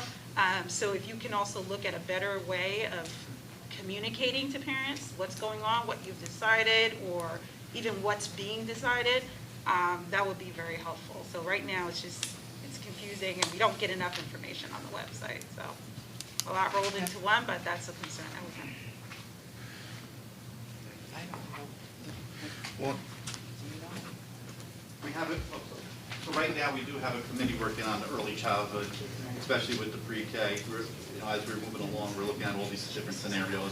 You're correct, aftercare will be difficult, but we will be working on that. Again, you can email, I can give you an email when we leave of our director of pre-K, our assistant director of pre-K, and our director of early childhood education. You can have a direct link with them. I can give you their email. Okay, great. And if we can have more of that information on the Bayonne Board event, that would be great, especially since now we have those other schools. And there's a lot of, as you can see, there are a lot of questions. We're being reactive to a lot of things. Well, I just want to say, the reason why it's not there is we're still formulating it. Right. I mean, that's the thing, we're in the process of doing all this, because we had to wait for guidance from the state, which unfortunately, the state gave to us very, very late. Not just us, every district in the entire state, So that's what we're doing now. We have a pandemic response team, which, myself and President Villado and the administration and Mr. Woods and everybody's on, and we're trying to formulate that now. So it should be up, like, I think, what we said, by August 4th? By August 4th, that's when we're gonna send everything to the state and to the governor's office. So everything should be up there, all of our plans, by then. Okay, we'll look at that. It just felt like the pre-K 3 idea just kind of came out of nowhere, and I know that it was something that was discussed last year, and now for this to come about. We have full pre-K 4, the funding did come in that we can now move into the Community Nursery Jewish Community Center. For pre-K 4? Pre-K 3. Right. We just recently had the funding. Yeah. We are continuing with the lottery right now. Yeah. We have some seats filled. If there's any community stakeholders, we are still providing, we have slots for pre-K 3. Yeah. We should make an announcement that the lottery will close tomorrow, however, we will open it up, because you're right, some people didn't get the message. Yeah, just so you know, it's a lot of us, a lot of parents didn't get that message, so it threw us for a loop. So we're going to put it back out, and we're gonna open it up again. Okay, that'd be good. And just so you know, my son, yes, he was in pre-K 3, but he's turning 4. So you've got these parents that, their children are older, but, they didn't even know we didn't know what to do after that. So it's just very important if we can have more focus on it. And then, if you can share that email address with me. Thank you. Thank you. Thank you. Melissa Matthews, 306 Kennedy Boulevard. I'm going to pull this down a little bit so you can hear me better. I'm Melissa Matthews. Just for full disclosure, I'm the business administrator of the city of Bayonne, but I'm here as a parent of 3 children. I was watching the board meeting. I apologize for my appearance. I was putting my children to bed, and I felt the need to come down here and stand in solidarity with the board, because you have the most difficult decision to make. Your choice, there's no winners. Nothing is right. This is a terrible situation for everybody. No matter what you pick, people are going to be angry. No matter what you pick, you have parents that are going to be upset. You have children that aren't going to be serviced. This whole situation is awful for everybody. And you are doing the best you can. I have full faith with my children's education that you will do the right thing for my 3 children, because nobody knows what's really right. We're in this void and it's changing constantly. Your guidance is changing. Everything you get every day is changing, and it's entirely unfair to you. It's unfair to the children. It's unfair to the teachers. You can ask a million questions, but there are really no answers, because they're going to change tomorrow. And so I felt that I just wanted to speak out and say that as a parent, I know how hard this is for you. I know that the choices you may make may not be entirely perfect for each one of my children. One of my children may need something else that's not getting provided, but I know in the long run that you and the teachers and everybody is doing it with their best intentions. My one hope is that if we do virtual, We will have teacher interaction with the students next year with a video, because I felt that that was some, really, particularly with the younger kids, it was hard. But I know you guys are doing the best you can, and there's just, this is a terrible time, and you're gonna do what's the best. Thank Thank you, guys. Thank you.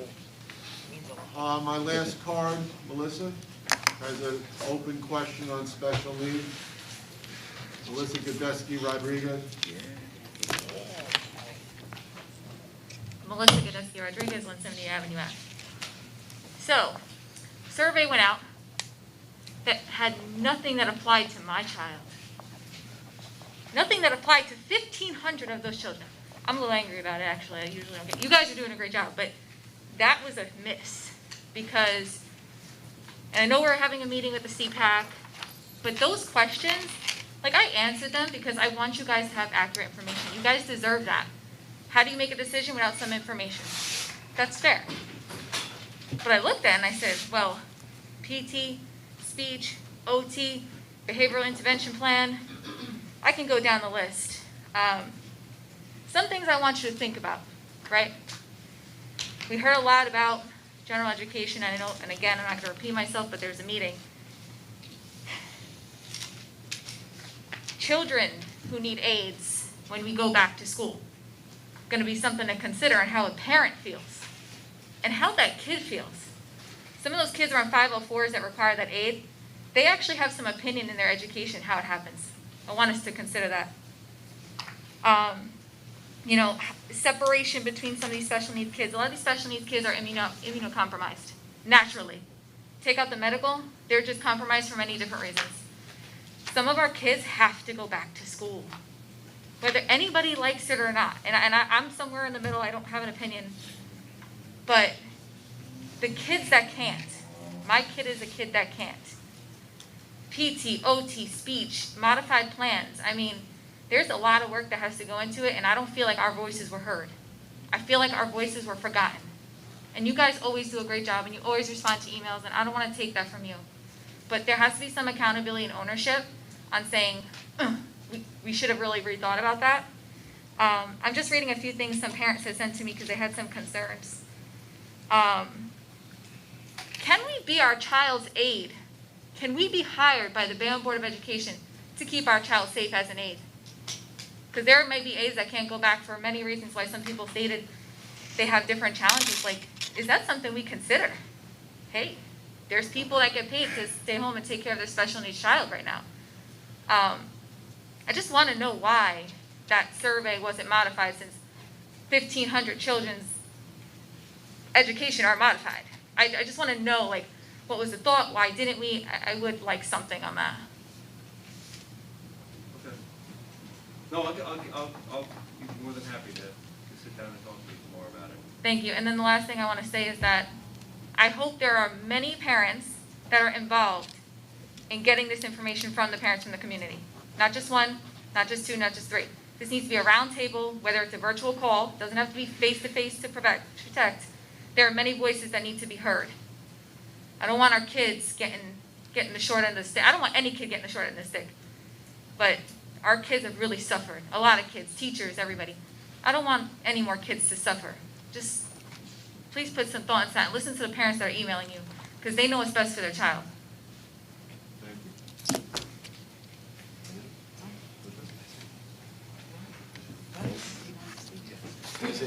No, I just want to just say, because, so I just got a text message from someone that was very confused about what we just did here tonight, because we approved 3 different things. So I just want to sum up, real quick. So what we did, we approved 3 different reopening plans that were created by the superintendent, the administration, the pandemic response team, and that reopening committee, to give the superintendent flexibility to what we do going forward. Obviously, he said in the open workshop that the district's goal and aim is to open up remotely. And then actually what Mr. Wood said about the suggestion was exactly what the superintendent said during the open workshop, that we were going to open up, that we were going to try, we were submitting the plan to the State Department of Education and the governor to open up remotely, and then revisit it every marking period and make that assessment as we go forward. That was the, I'm sorry? Monthly. Monthly, sorry, even monthly, it's even more. So that was the original plan. So the only reason we approved the other 3 plans at the urging of the superintendent was because that's what his plan is to submit to the Department of Education.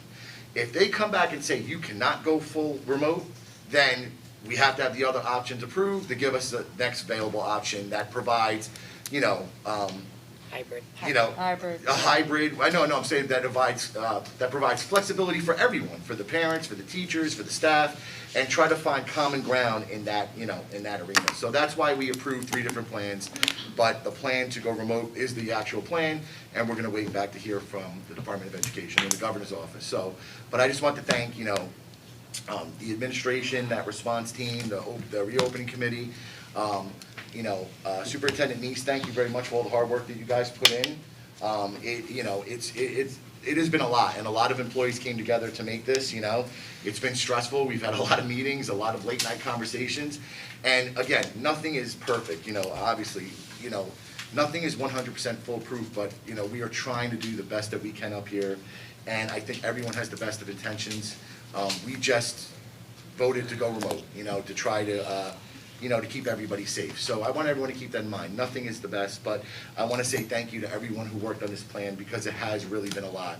And Mr. Woods, thank you for bringing up your concerns. I do appreciate that. Okay, so that's why I want to say thanks. Motion to adjourn? Somebody? Motion to adjourn. Okay, motion by Second it. trustee Egan, is there a second? I'll second it. Second by trustee Desai. So we have a motion and a second to adjourn the public meeting. Trustee Alonso is absent. Trustee Broderick. Yes. Trustee Burke. Yes. Trustee Desai. Yes. Trustee Egan. No, yes. Trustee Kennedy. Trustee Wilbeck. Vice President Munoz. President Velardo. It is 9:49. The board is not adjourned. I'm pretty sure Robert's rule says you don't need a second. Motion to adjourn is done.